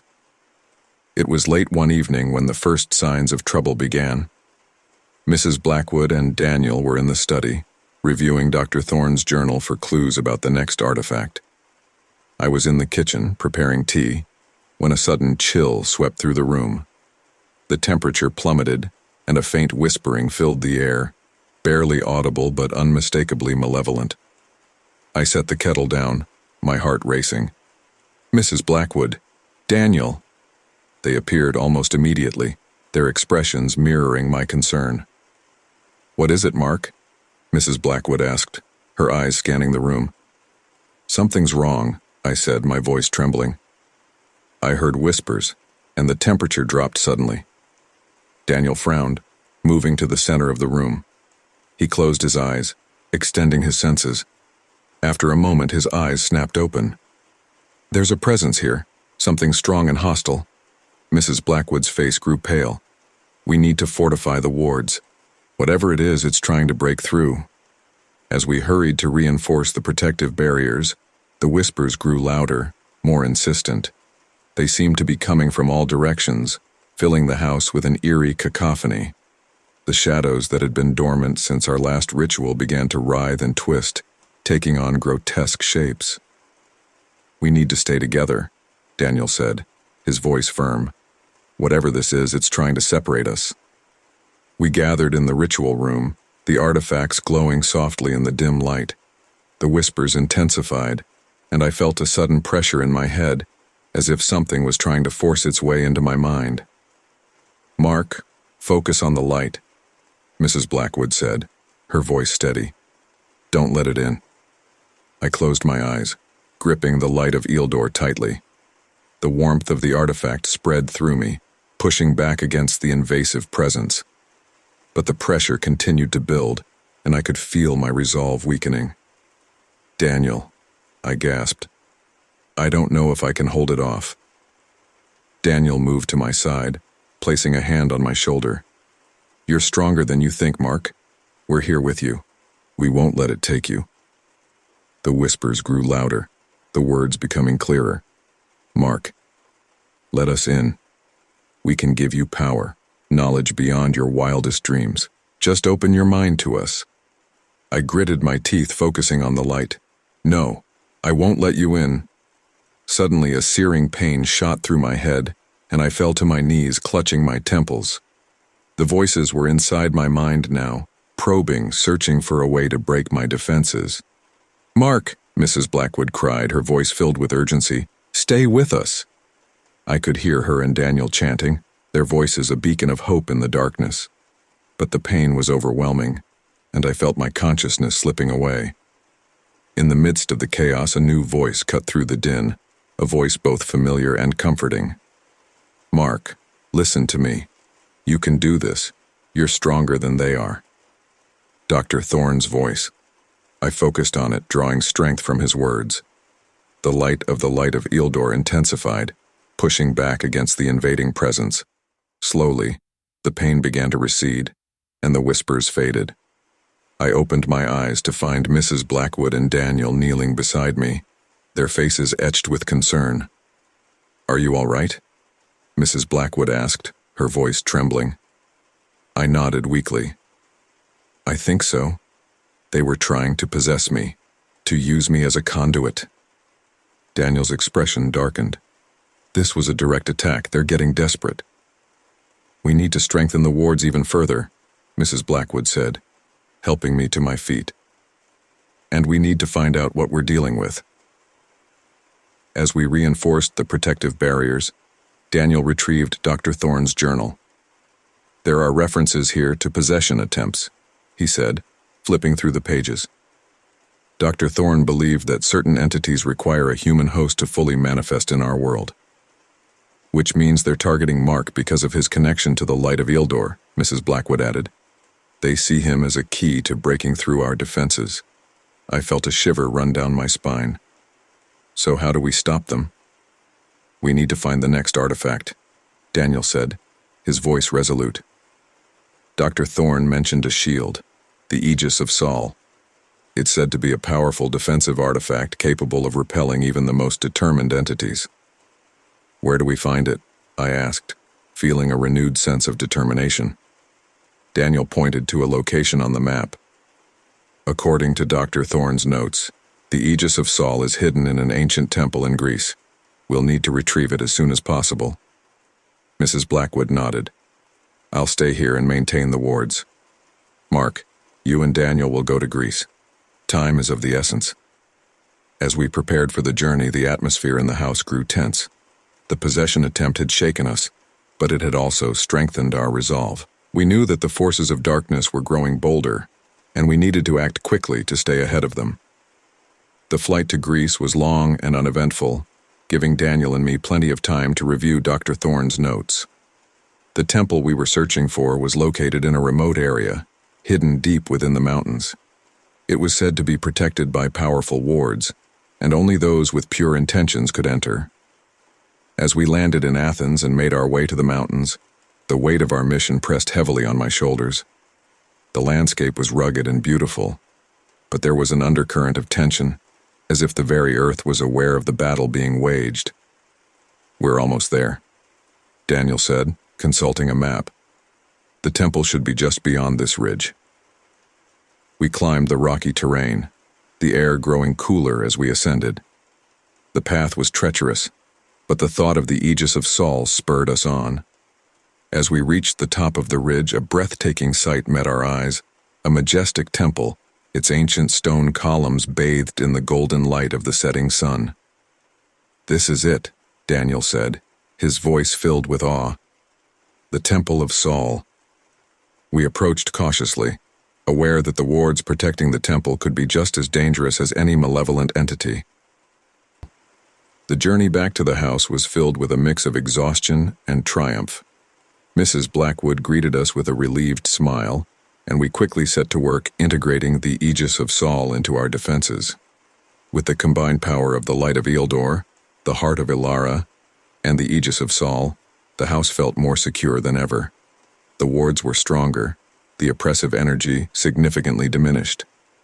But we knew that our enemies would not give up so easily. As night fell, we gathered in the ritual room, the artifacts glowing softly in the dim light.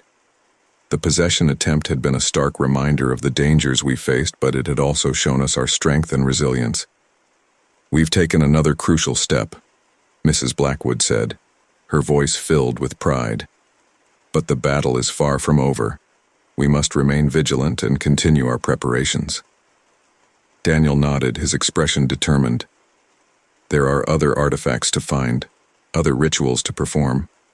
We can't afford to let our guard down. I looked at the artifacts, their combined light a beacon of hope in the gathering darkness. We'll face whatever comes next together. The forces of darkness won't stand a chance. As we settled in for the night, the sense of accomplishment was tempered by the knowledge of the challenges still ahead. The possession attempt had been a test, but it had also strengthened our resolve. We were ready to face whatever came next, armed with the power of light and the strength of our unity. The night was calm, the oppressive energy lifted. For the first time in weeks, I felt a sense of peace. We had taken a crucial step towards fortifying our defenses, and though the road ahead was long and treacherous, I knew we were ready to face whatever came next. The battle against the darkness was far from over, but we were prepared. Together, we would stand against the shadows, armed with the power of light and the strength of our resolve. The fight had only just begun, but we were ready. The morning sun filtered through the dusty windows of the old Victorian house, casting a warm glow over the kitchen. The air was thick with anticipation as we prepared for the day ahead. The artifacts were secured, the wards were strong, but the battle was far from over. "Mark, are you ready?" Mrs. Blackwood asked, her voice breaking through my thoughts. I nodded, taking a deep breath. "As ready as I'll ever be. What's the plan?" Daniel, who had been meticulously studying Dr. Thorne's journal, looked up from the table. "Our next target is the Stone of Remembrance. According to Thorne's notes, it has the power to enhance memory and foresight, which will be invaluable in predicting and countering the moves of our enemies." Mrs. Blackwood nodded. "The stone is located in an ancient crypt beneath an old church in Prague. It's heavily guarded by wards and possibly other, more physical threats." Daniel stood, his face set with determination. "We'll need to be careful. The forces we're dealing with are growing more desperate, and they'll stop at nothing to prevent us from securing these artifacts." We packed our bags, each of us carrying the necessary tools and protective charms. The flight to Prague was tense, the weight of our mission pressing heavily on our shoulders. As the plane descended into the city, the Gothic spires and narrow streets seemed to loom ominously, shrouded in a thick fog. We navigated the winding streets, finally arriving at the old church. Its stone facade was worn and weathered, the stained glass windows depicting scenes of angels and demons locked in eternal battle. "This is it?" Mrs. Blackwood said, her voice barely above a whisper. "The crypt is beneath the main altar." We entered the church, the heavy wooden doors creaking as we pushed them open. The interior was dimly lit by flickering candles, the air thick with the scent of incense. The silence was almost oppressive, broken only by the soft rustle of our footsteps on the stone floor. As we approached the altar, Daniel motioned for us to stop. "The entrance to the crypt is hidden. We'll need to find the trigger mechanism." We spread out, searching the area for any sign of a hidden switch or lever. I ran my fingers over the cold stone, feeling for any irregularities. Suddenly, a section of the wall shifted beneath my touch, revealing a narrow staircase descending into darkness. "Found it," I whispered, feeling a mix of excitement and apprehension. We descended the staircase, the air growing colder with each step. The walls were lined with ancient runes, their meaning lost to time. As we reached the bottom, a heavy stone door blocked our path. Daniel examined the door, tracing the runes with his fingers. "This is a powerful ward. It will take a combined effort to break it." We joined hands, forming a circle around the door. Daniel began to chant, his voice resonating through the crypt. Mrs. Blackwood and I added our voices, the incantation growing louder and more powerful. The runes on the door began to glow, the stone trembling beneath our combined power. With a final resounding word, the ward shattered, and the door swung open. The crypt beyond was vast and dimly lit, filled with ancient tombs and relics. At the far end, on a raised pedestal, lay the stone of remembrance. "We need to move quickly," Daniel said, his voice tense. "The wards may have been the only thing keeping whatever is guarding this place at bay." As we approached the pedestal, a low growl echoed through the crypt. I turned, my heart pounding, to see a figure emerging from the shadows. It was a massive, spectral wolf, its eyes glowing with an unnatural light. "Stay back," Daniel shouted, drawing a protective talisman from his bag. The wolf snarled, advancing slowly. Mrs. Blackwood stepped forward, her hands raised. "We mean no harm. We only seek the stone of remembrance." The wolf hesitated, its eyes narrowing. "The stone is not for the likes of you," it growled, its voice a deep, resonant rumble. "Leave now, or face the consequences." "We can't leave without it," I said, my voice steady despite the fear coursing through me. "We need it to protect our world." The wolf bared its teeth, a low growl rumbling from its chest. "Then you shall face my wrath." It lunged at us, its form shifting and twisting in the dim light. Daniel threw the talisman, a blinding flash of light erupting from it. The wolf yelped, its spectral form flickering as it recoiled. "Go now!" Daniel shouted. "I'll hold it off." Mrs. Blackwood and I rushed to the pedestal, lifting the stone of remembrance. It was surprisingly warm to the touch, its surface pulsing with a gentle light. As we turned to leave, the wolf lunged again, but Daniel stood firm, chanting a protective incantation. "Mark, go," he shouted, his voice filled with urgency. I hesitated, torn between helping Daniel and getting the stone to safety. Mrs. Blackwood grabbed my arm, pulling me towards the exit. "We need to get out of here. Daniel can handle himself." We raced up the staircase, the growls and snarls of the spectral wolf echoing behind us. As we emerged into the church, the heavy stone door slammed shut, the sound reverberating through the sanctuary. "We have to go back for him," I said, my voice filled with desperation. Mrs. Blackwood shook her head, her eyes filled with sorrow. "There's no time. We need to secure the stone and get back to the house." Daniel knew the risks. We left the church, the weight of our mission pressing heavily on our hearts. The journey back to the house was somber, the loss of Daniel a painful reminder of the dangers we faced. As we arrived, Mrs. Blackwood placed the stone of remembrance beside the other artifacts, its light mingling with theirs. "We've taken another step," she said, her voice steady, "but the cost was high. We must honor Daniel's sacrifice by continuing our fight." I nodded, feeling a mixture of grief and determination. "We will. We have to." As night fell, the house seemed to sigh with relief. The artifacts' combined light cast a warm glow, a beacon of hope in the gathering darkness. But the loss of Daniel weighed heavily on us, a stark reminder of the sacrifices required in this battle. The days that followed were filled with preparation. We fortified the wards, integrating the stone of remembrance into our defenses.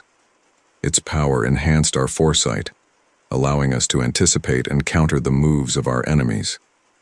One evening, as we sat in the ritual room, the artifacts glowing softly around us, Mrs. Blackwood broke the silence. "There's something we need to discuss. The next artifact on our list is the Eye of Kronos. It's said to grant control over time, but retrieving it will be incredibly dangerous." I looked at her, my resolve firm. "We've come this far. Whatever it takes, we'll get it." She nodded, a hint of pride in her eyes. "The eye is hidden in a temple in Egypt, buried deep beneath the sands. It's protected by powerful wards and ancient guardians. We'll need to be prepared for anything." As we planned our next move, the sense of urgency grew. The forces of darkness were relentless, and we knew that each artifact we secured brought us closer to victory. But the loss of Daniel was a stark reminder of the dangers we faced and the sacrifices required in this battle. The night was calm, the oppressive energy lifted. For the first time in weeks, I felt a sense of peace. We had taken another crucial step towards fortifying our defenses, and though the road ahead was long and treacherous, I knew we were ready to face whatever came next. After securing the stone of remembrance and mourning the loss of Daniel, The house settled into a tense calm. The artifacts we had collected were powerful, but the battle was far from over. The next item on our list was the Eye of Kronos, hidden in an ancient temple in Egypt. We were making preparations for the journey when an unexpected visitor arrived. It was early evening, and Mrs. Blackwood and I were in the ritual room reviewing Dr. Thorne's notes. The artifacts glowed softly, their combined light casting an eerie glow around the room. Suddenly, there was a knock at the front door. We exchanged a puzzled glance. No one ever visited unannounced. Mrs. Blackwood stood, her face serious. "Stay here, Mark. I'll see who it is."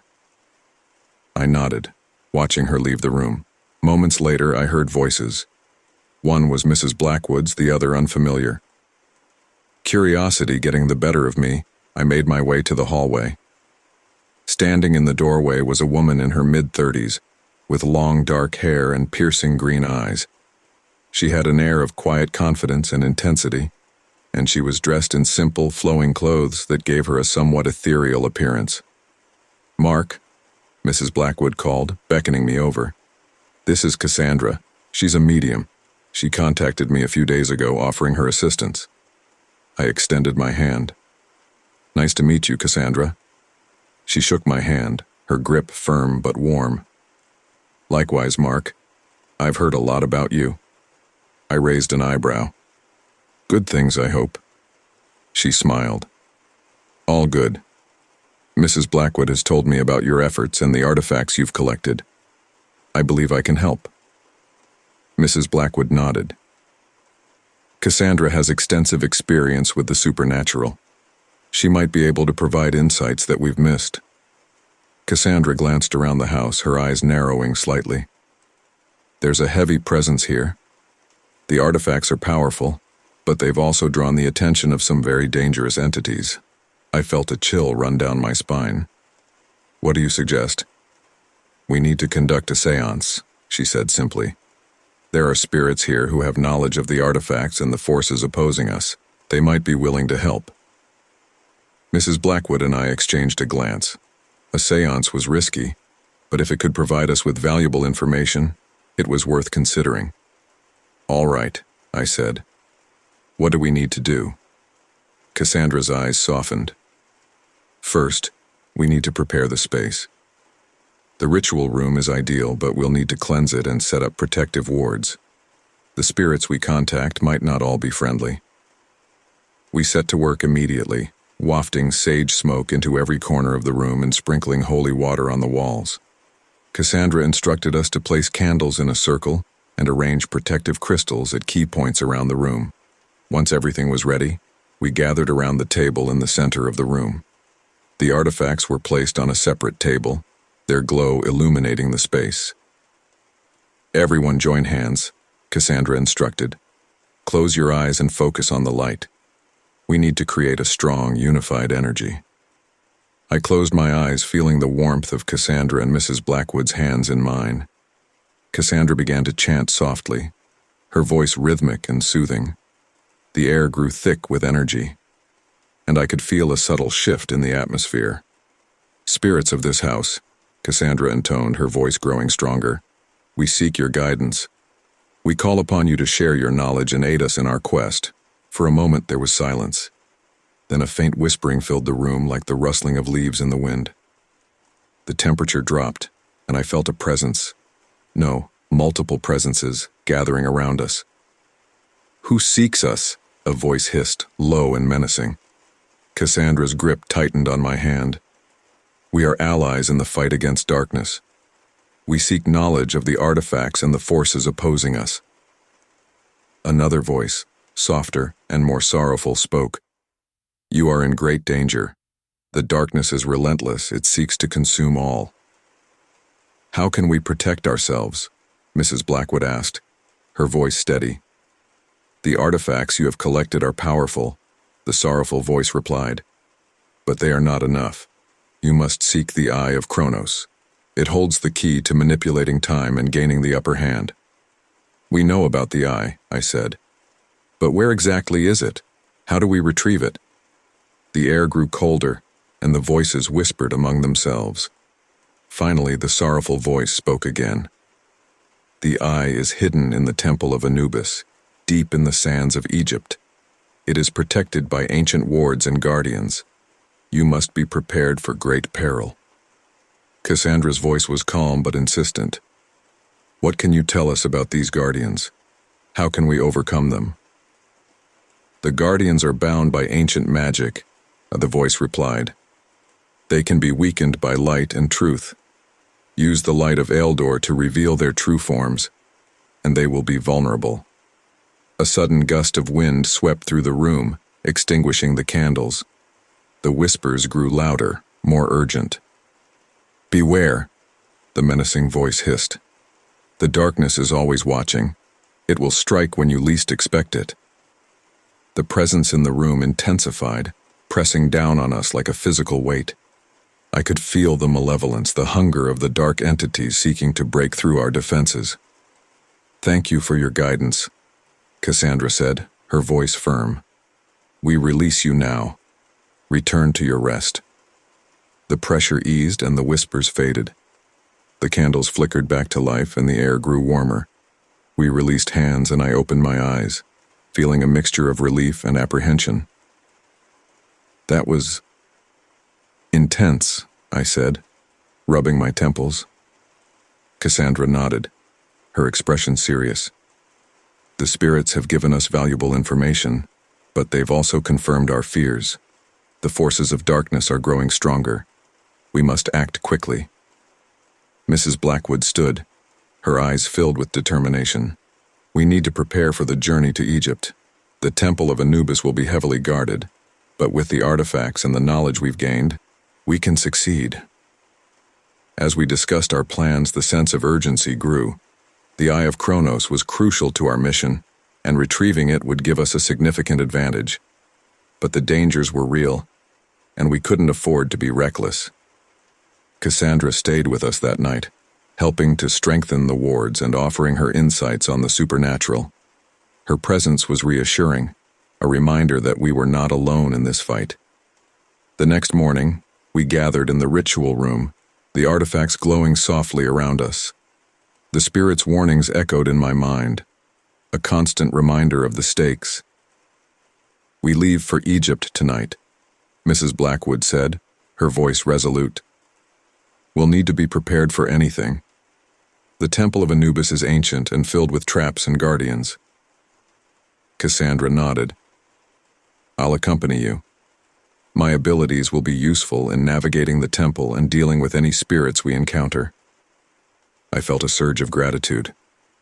Thank you, Cassandra. Your help is invaluable.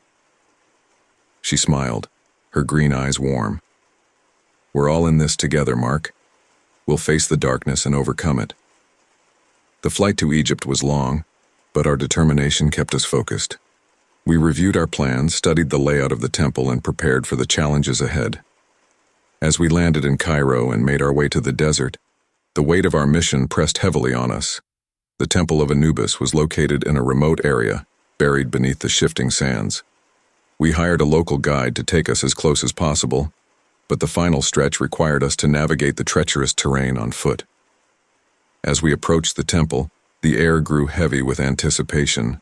The entrance was marked by towering statues of Anubis, their eyes seeming to follow our every move. This is it, Cassandra said, her voice filled with awe. The Temple of Anubis. We entered the temple, the cool air a stark contrast to the scorching heat outside. The walls were adorned with intricate hieroglyphics depicting scenes of the afterlife and the gods' judgment. The Eye of Kronos should be in the inner sanctum, Mrs. Blackwood said, consulting Dr. Thorne's notes. But we'll need to navigate the traps and guardians first. We moved cautiously through the temple, the air growing colder with each step. The silence was almost oppressive, broken only by the sound of our footsteps on the stone floor. Suddenly, a faint glow caught my eye. I turned to see a figure emerging from the shadows. A guardian, its form shifting and twisting in the dim light. It was humanoid but larger than any human, its eyes glowing with an unnatural light. Stay back, Daniel had instructed, and I could almost hear his voice now. These guardians are ancient and powerful.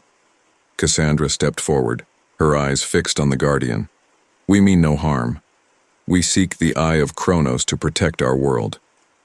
The guardian hesitated, its eyes narrowing. The eye is not for the unworthy. Prove your intentions or face the consequences. We come with the light, Mrs. Blackwood said, holding up the light of Eldor. We seek to protect and preserve, not to harm. The guardian growled, a low rumbling sound that echoed through the temple. Very well, you may proceed, but know that the path is fraught with danger. We continued through the temple, the air growing colder and more charged with energy. The wall seemed to close in, and the sense of foreboding intensified. As we reached the inner sanctum, a dazzling sight greeted us, a golden artifact, its surface pulsing with a gentle light. The Eye of Kronos. We need to perform a ritual to bind its power to us, Mrs. Blackwood said, her voice steady. It will take all of our strength. We joined hands, forming a circle around the eye. Cassandra began to chant, her voice resonating through the temple. The air crackled with energy, and the eye's glow intensified, enveloping us in a protective cocoon. As the ritual reached its climax, a powerful force surged through me, connecting me to the Eye of Kronos. I felt its strength and protection, a barrier against the darkness that had been trying to consume us. We did it, Cassandra said, her voice filled with relief. The eye is ours. We carefully lifted the Eye of Kronos, its weight surprisingly light despite its size. As we made our way back to the entrance, the guardians watched us, their eyes filled with a mix of curiosity and respect.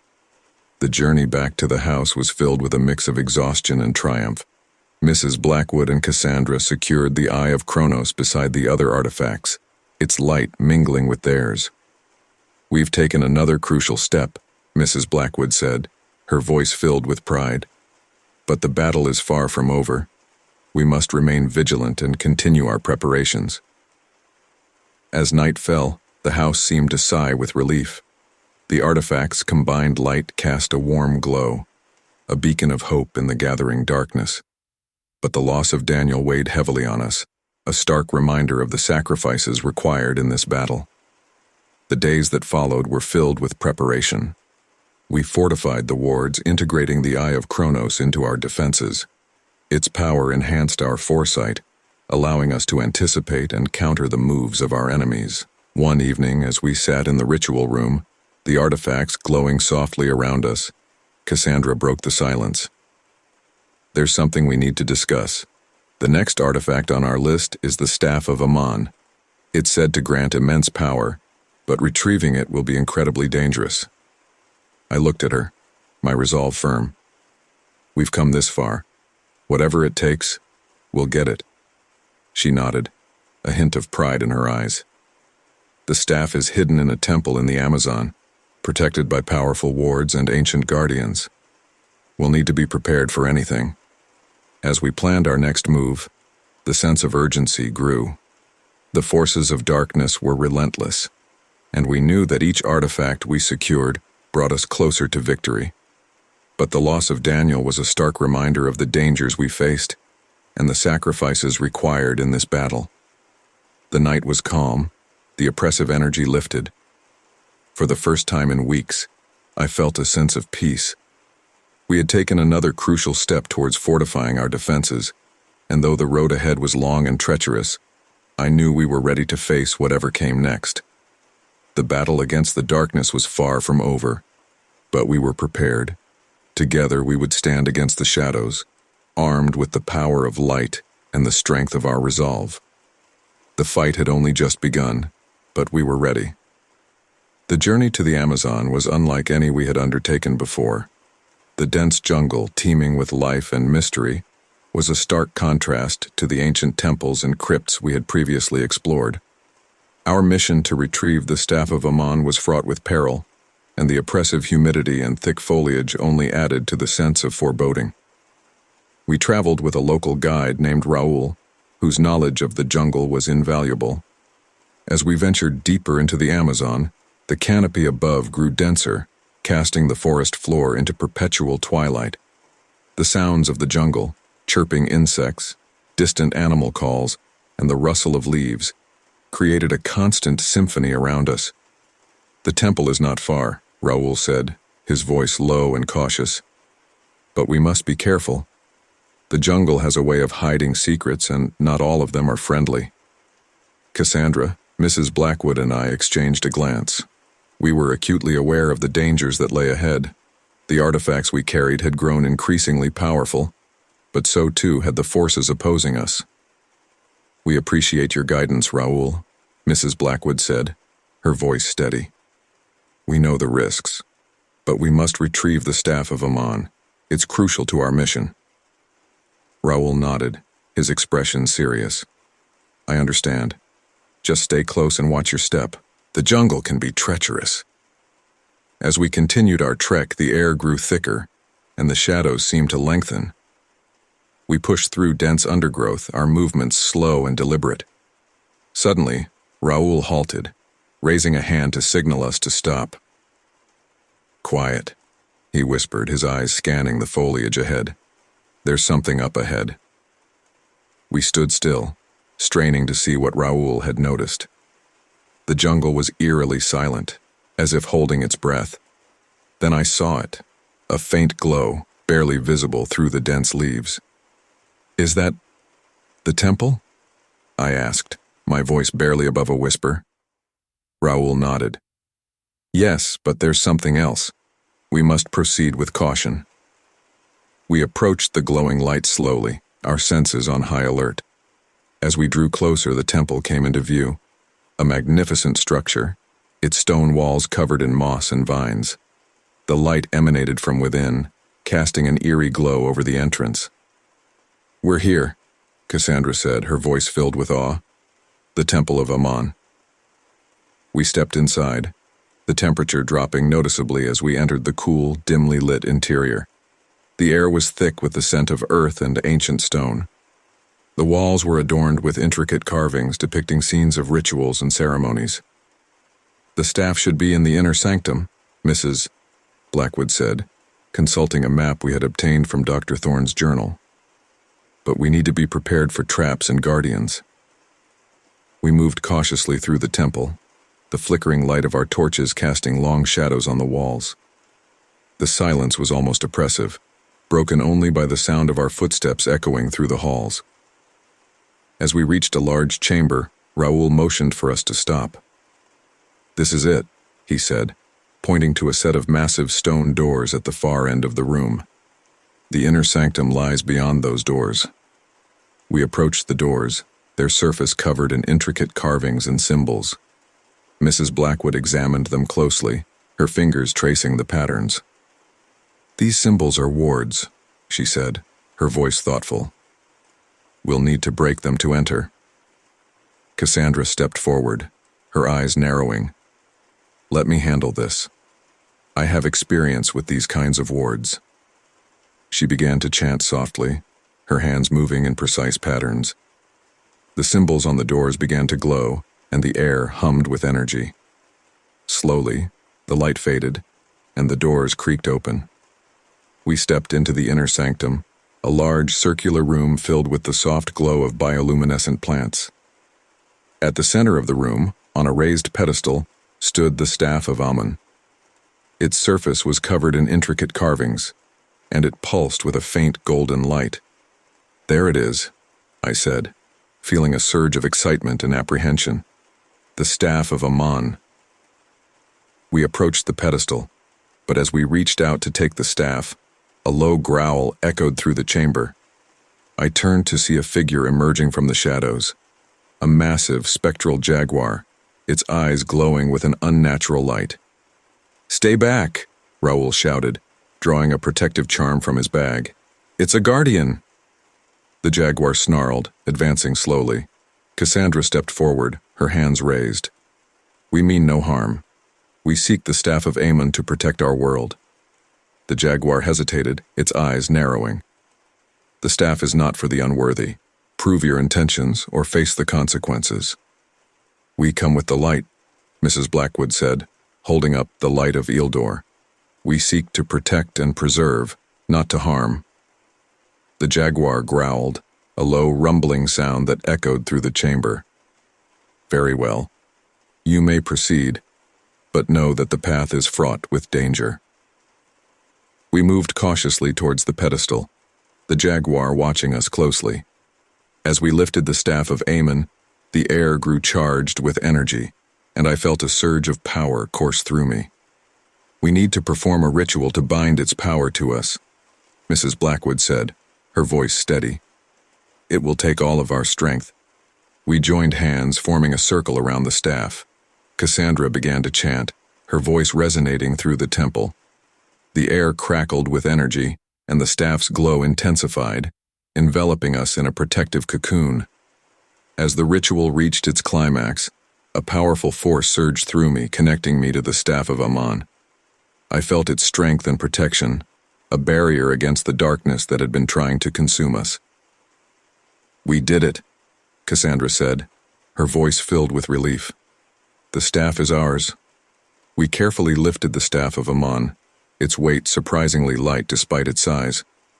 As we made our way back to the entrance, the jaguar watched us, its eyes filled with a mix of curiosity and respect. The journey back to the house was filled with a mix of exhaustion and triumph. Mrs. Blackwood and Cassandra secured the staff of Aemon beside the other artifacts, its light mingling with theirs. We've taken another crucial step, Mrs. Blackwood said, her voice filled with pride. But the battle is far from over. We must remain vigilant and continue our preparations. As night fell, the house seemed to sigh with relief. The artifact's combined light cast a warm glow, a beacon of hope in the gathering darkness. But the loss of Daniel weighed heavily on us, a stark reminder of the sacrifices required in this battle. The days that followed were filled with preparation. We fortified the wards, integrating the staff of Amon into our defenses. Its power enhanced our ability to repel the dark forces, giving us a significant advantage. One evening, as we sat in the ritual room, the artifacts glowing softly around us, Cassandra broke the silence. There's something we need to discuss. The next artifact on our list is the Amulet of Gaia. It's said to grant immense power, but retrieving it will be incredibly dangerous. I looked at her, my resolve firm. We've come this far. Whatever it takes, we'll get it. She nodded, a hint of pride in her eyes. The amulet is hidden in a temple in the Himalayas, protected by powerful wards and ancient guardians. We'll need to be prepared for anything. As we planned our next move, the sense of urgency grew. The forces of darkness were relentless, and we knew that each artifact we secured brought us closer to victory. But the loss of Daniel was a stark reminder of the dangers we faced, and the sacrifices required in this battle. The night was calm, the oppressive energy lifted. For the first time in weeks, I felt a sense of peace. We had taken another crucial step towards fortifying our defenses, and though the road ahead was long and treacherous, I knew we were ready to face whatever came next. The battle against the darkness was far from over, but we were prepared. Together, we would stand against the shadows, armed with the power of light and the strength of our resolve. The fight had only just begun, but we were ready. As we prepared for the journey to the Himalayas, a sense of determination settled over the house. The artifacts glowed softly in the dim light, their combined power a beacon of hope. We were ready to face whatever challenges lay ahead, knowing that together, we could overcome any obstacle. The morning sun filtered through the windows, casting a warm glow over the kitchen. We gathered around the table, reviewing our plans and making final preparations. The air was thick with anticipation, but also with a sense of purpose. We leave tonight, Mrs. Blackwood said, her voice steady. The journey to the Himalayas will be long and arduous, but we must retrieve the Amulet of Gaia. It's crucial to our mission. Cassandra nodded, her expression serious. The temple is ancient and filled with traps and guardians. We must be prepared for anything. I looked at them, my resolve firm. We've come this far. Whatever it takes, we'll get it. As we set off on our journey, the sense of determination grew. The forces of darkness were relentless, but so were we. Together, we would stand against the shadows, armed with the power of light and the strength of our resolve. The journey to the Andes was our most perilous yet. We were searching for the heart of the Phoenix, an artifact said to grant immense power and the key to our victory against the darkness. As we prepared for this expedition, the weight of our mission pressed heavily upon us. Each artifact we secured had brought us closer to our goal, but the forces opposing us grew stronger and more desperate. We landed in Lima, Peru, where we met our local guide, Maria. She was a seasoned mountaineer with extensive knowledge of the Andes. Her expertise was crucial for the treacherous path ahead. "Welcome," Maria said, her voice warm and confident. "The Andes can be unforgiving, but if we respect the mountains, they will guide us." "Thank you, Maria," Mrs. Blackwood replied, shaking her hand. "We appreciate your help.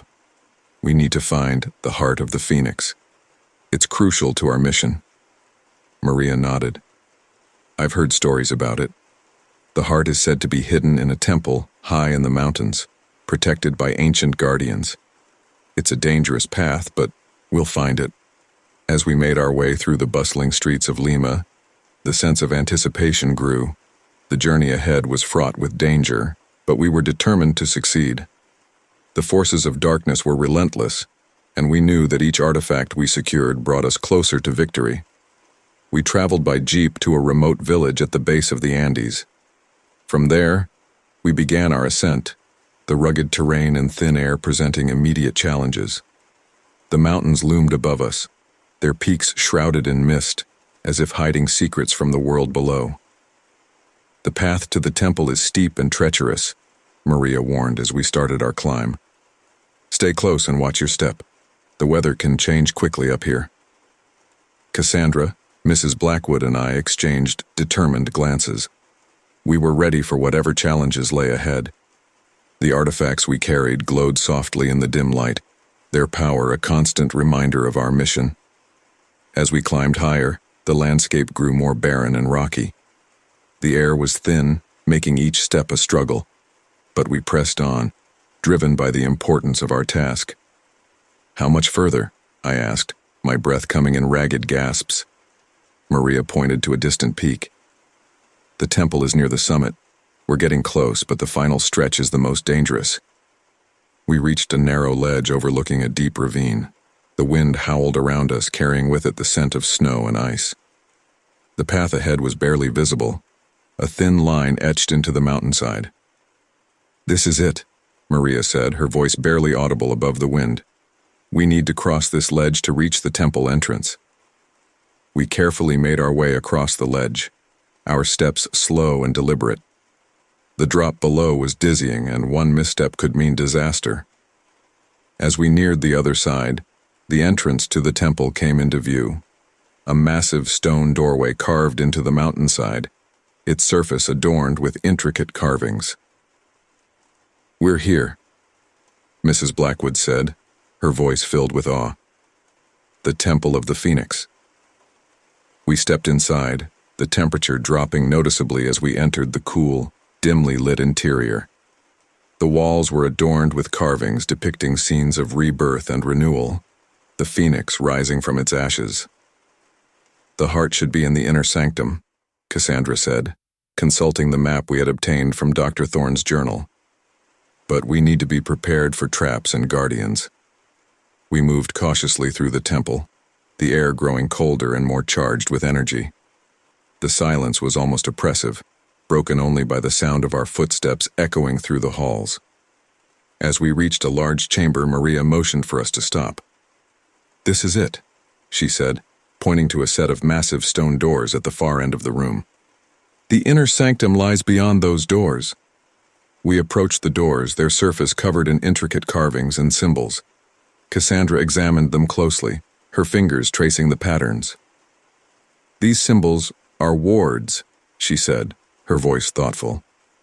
"We'll need to break them to enter." Cassandra began to chant softly, her hands moving in precise patterns, The symbols on the doors began to glow, and the air hummed with energy. Slowly, the light faded, and the doors creaked open.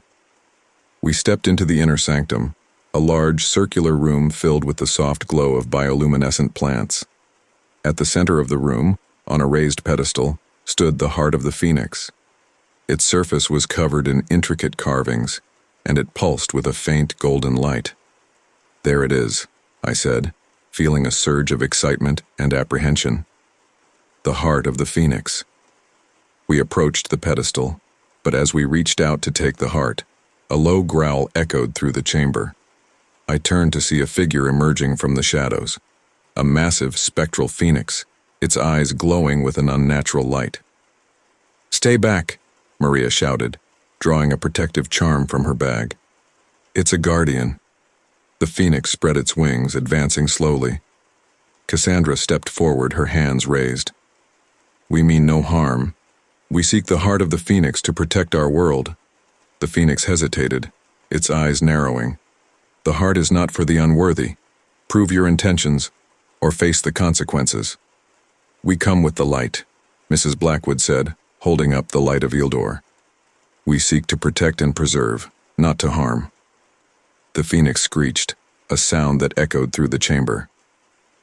"Very well. You may proceed, but know that the path is fraught with danger." We moved cautiously towards the pedestal, the phoenix watching us closely. As we lifted the heart of the phoenix, the air grew charged with energy, and I felt a surge of power course through me. "We need to perform a ritual to bind its power to us," Mrs. Blackwood said, her voice steady. "It will take all of our strength." We joined hands, forming a circle around the heart. Cassandra began to chant, her voice resonating through the temple. The air crackled with energy, and the heart's glow intensified, enveloping us in a protective cocoon. As the ritual reached its climax, a powerful force surged through me, connecting me to the heart of the phoenix. I felt its strength and protection, a barrier against the darkness that had been trying to consume us. "We did it," Cassandra said, her voice filled with relief. "The heart is ours." We carefully lifted the heart of the phoenix, its weight surprisingly light despite its size. As we made our way back to the entrance, the phoenix watched us, its eyes filled with a mix of curiosity and respect. The journey back to the house was filled with a mix of exhaustion and triumph. Mrs. Blackwood and Cassandra secured the heart of the phoenix, beside the other artifacts, its light mingling with theirs. "We've taken another crucial step," Mrs. Blackwood said, her voice filled with pride. "But the battle is far from over. We must remain vigilant and continue our preparations." As night fell, the house seemed to sigh with relief. The artifacts' combined light cast a warm glow, a beacon of hope in the gathering darkness. But the loss of Daniel weighed heavily on us, a stark reminder of the sacrifices required in this battle. The days that followed were filled with preparation. We fortified the wards, integrating the heart of the phoenix into our defenses. Its power enhanced our ability to repel the dark forces, giving us a significant advantage. One evening, as we sat in the ritual room, the artifacts glowing softly around us, Cassandra broke the silence. "There's something we need to discuss. The final artifact on our list is the Sword of Light. It's said to grant immense power, but retrieving it will be incredibly dangerous." I looked at her, my resolve firm. "We've come this far. Whatever it takes, we'll get it." She nodded, a hint of pride in her eyes. "The sword is hidden in a fortress in the Arctic, protected by powerful wards and ancient guardians. We'll need to be prepared for anything." As we planned our next move, the sense of urgency grew. The forces of darkness were relentless, and we knew that each artifact we secured brought us closer to victory. But the loss of Daniel was a stark reminder of the dangers we faced and the sacrifices required in this battle. The old Victorian house had never felt so oppressive. As dawn broke, I found myself lying on the basement floor, the house silent and still. The shadows were gone, but so was a piece of my soul. I knew I would never be the same again. Our battle was far from over, but today was the day we would make our final push to close the portal and banish the shadows for good. I dragged myself to my feet, the weight of exhaustion making each movement a struggle. The air in the house was thick with a sense of anticipation, as if it knew what was coming. I made my way to the kitchen where Cassandra and Mrs. Blackwood were already preparing for the ritual. "Morning, Mark," Cassandra said, her voice tense but determined. "Did you get any sleep?" I shook my head. "Not much, but it doesn't matter. We need to end this today." Mrs. Blackwood nodded, her expression grim. "Agreed. The portal is weakening, but the shadows are growing desperate. They know we're close." The artifacts we had gathered over the past months lay on the kitchen table, their combined light casting an eerie glow. The amulet of Gaia, the heart of the phoenix, the light of Ealdor, and the other artifacts we had collected were all here, ready to be used in the final ritual. "We need to perform the ritual in the basement," Mrs. Blackwood said, consulting the ancient tome we had retrieved from the local library. "It's the closest point to the portal. We'll need to draw a protective circle and place the artifacts at the cardinal points." I took a deep breath, steeling myself for what was to come. "Let's do this." We gathered the artifacts and made our way to the basement. The air grew colder as we descended, the sense of foreboding increasing with each step. The basement door, now sealed with powerful wards, loomed before us. "Everyone knows their roles," Mrs. Blackwood said as she began to draw the protective circle on the floor. "Mark, you'll place the artifacts. Cassandra, you'll assist with the chanting. I'll focus on maintaining the wards and channeling the energy." We moved with practiced efficiency, the months of preparation guiding our actions. As I placed each artifact at its designated point, I felt a surge of energy, a connection to the ancient powers we were invoking. Cassandra began to chant, her voice strong and clear. Mrs. Blackwood joined in, her words blending with Cassandra's in a harmonious melody. I added my voice to theirs, the combined power of our incantation resonating through the basement. The air crackled with energy, the protective circle glowing with a fierce light. The shadows outside the circle writhed and twisted, their forms becoming more defined and menacing. They were trying to break through, to stop us before we could complete the ritual. "Keep chanting," Mrs. Blackwood shouted, her voice strained with the effort of maintaining the wards. "We're almost there." The shadows pressed harder, their whispers growing louder and more insistent. They promised power, riches, anything to make us stop. But we held firm, our voices unwavering. Suddenly, the basement floor began to tremble, cracks appearing in the concrete. A dark, swirling vortex formed at the center of the circle, the portal to the shadow realm.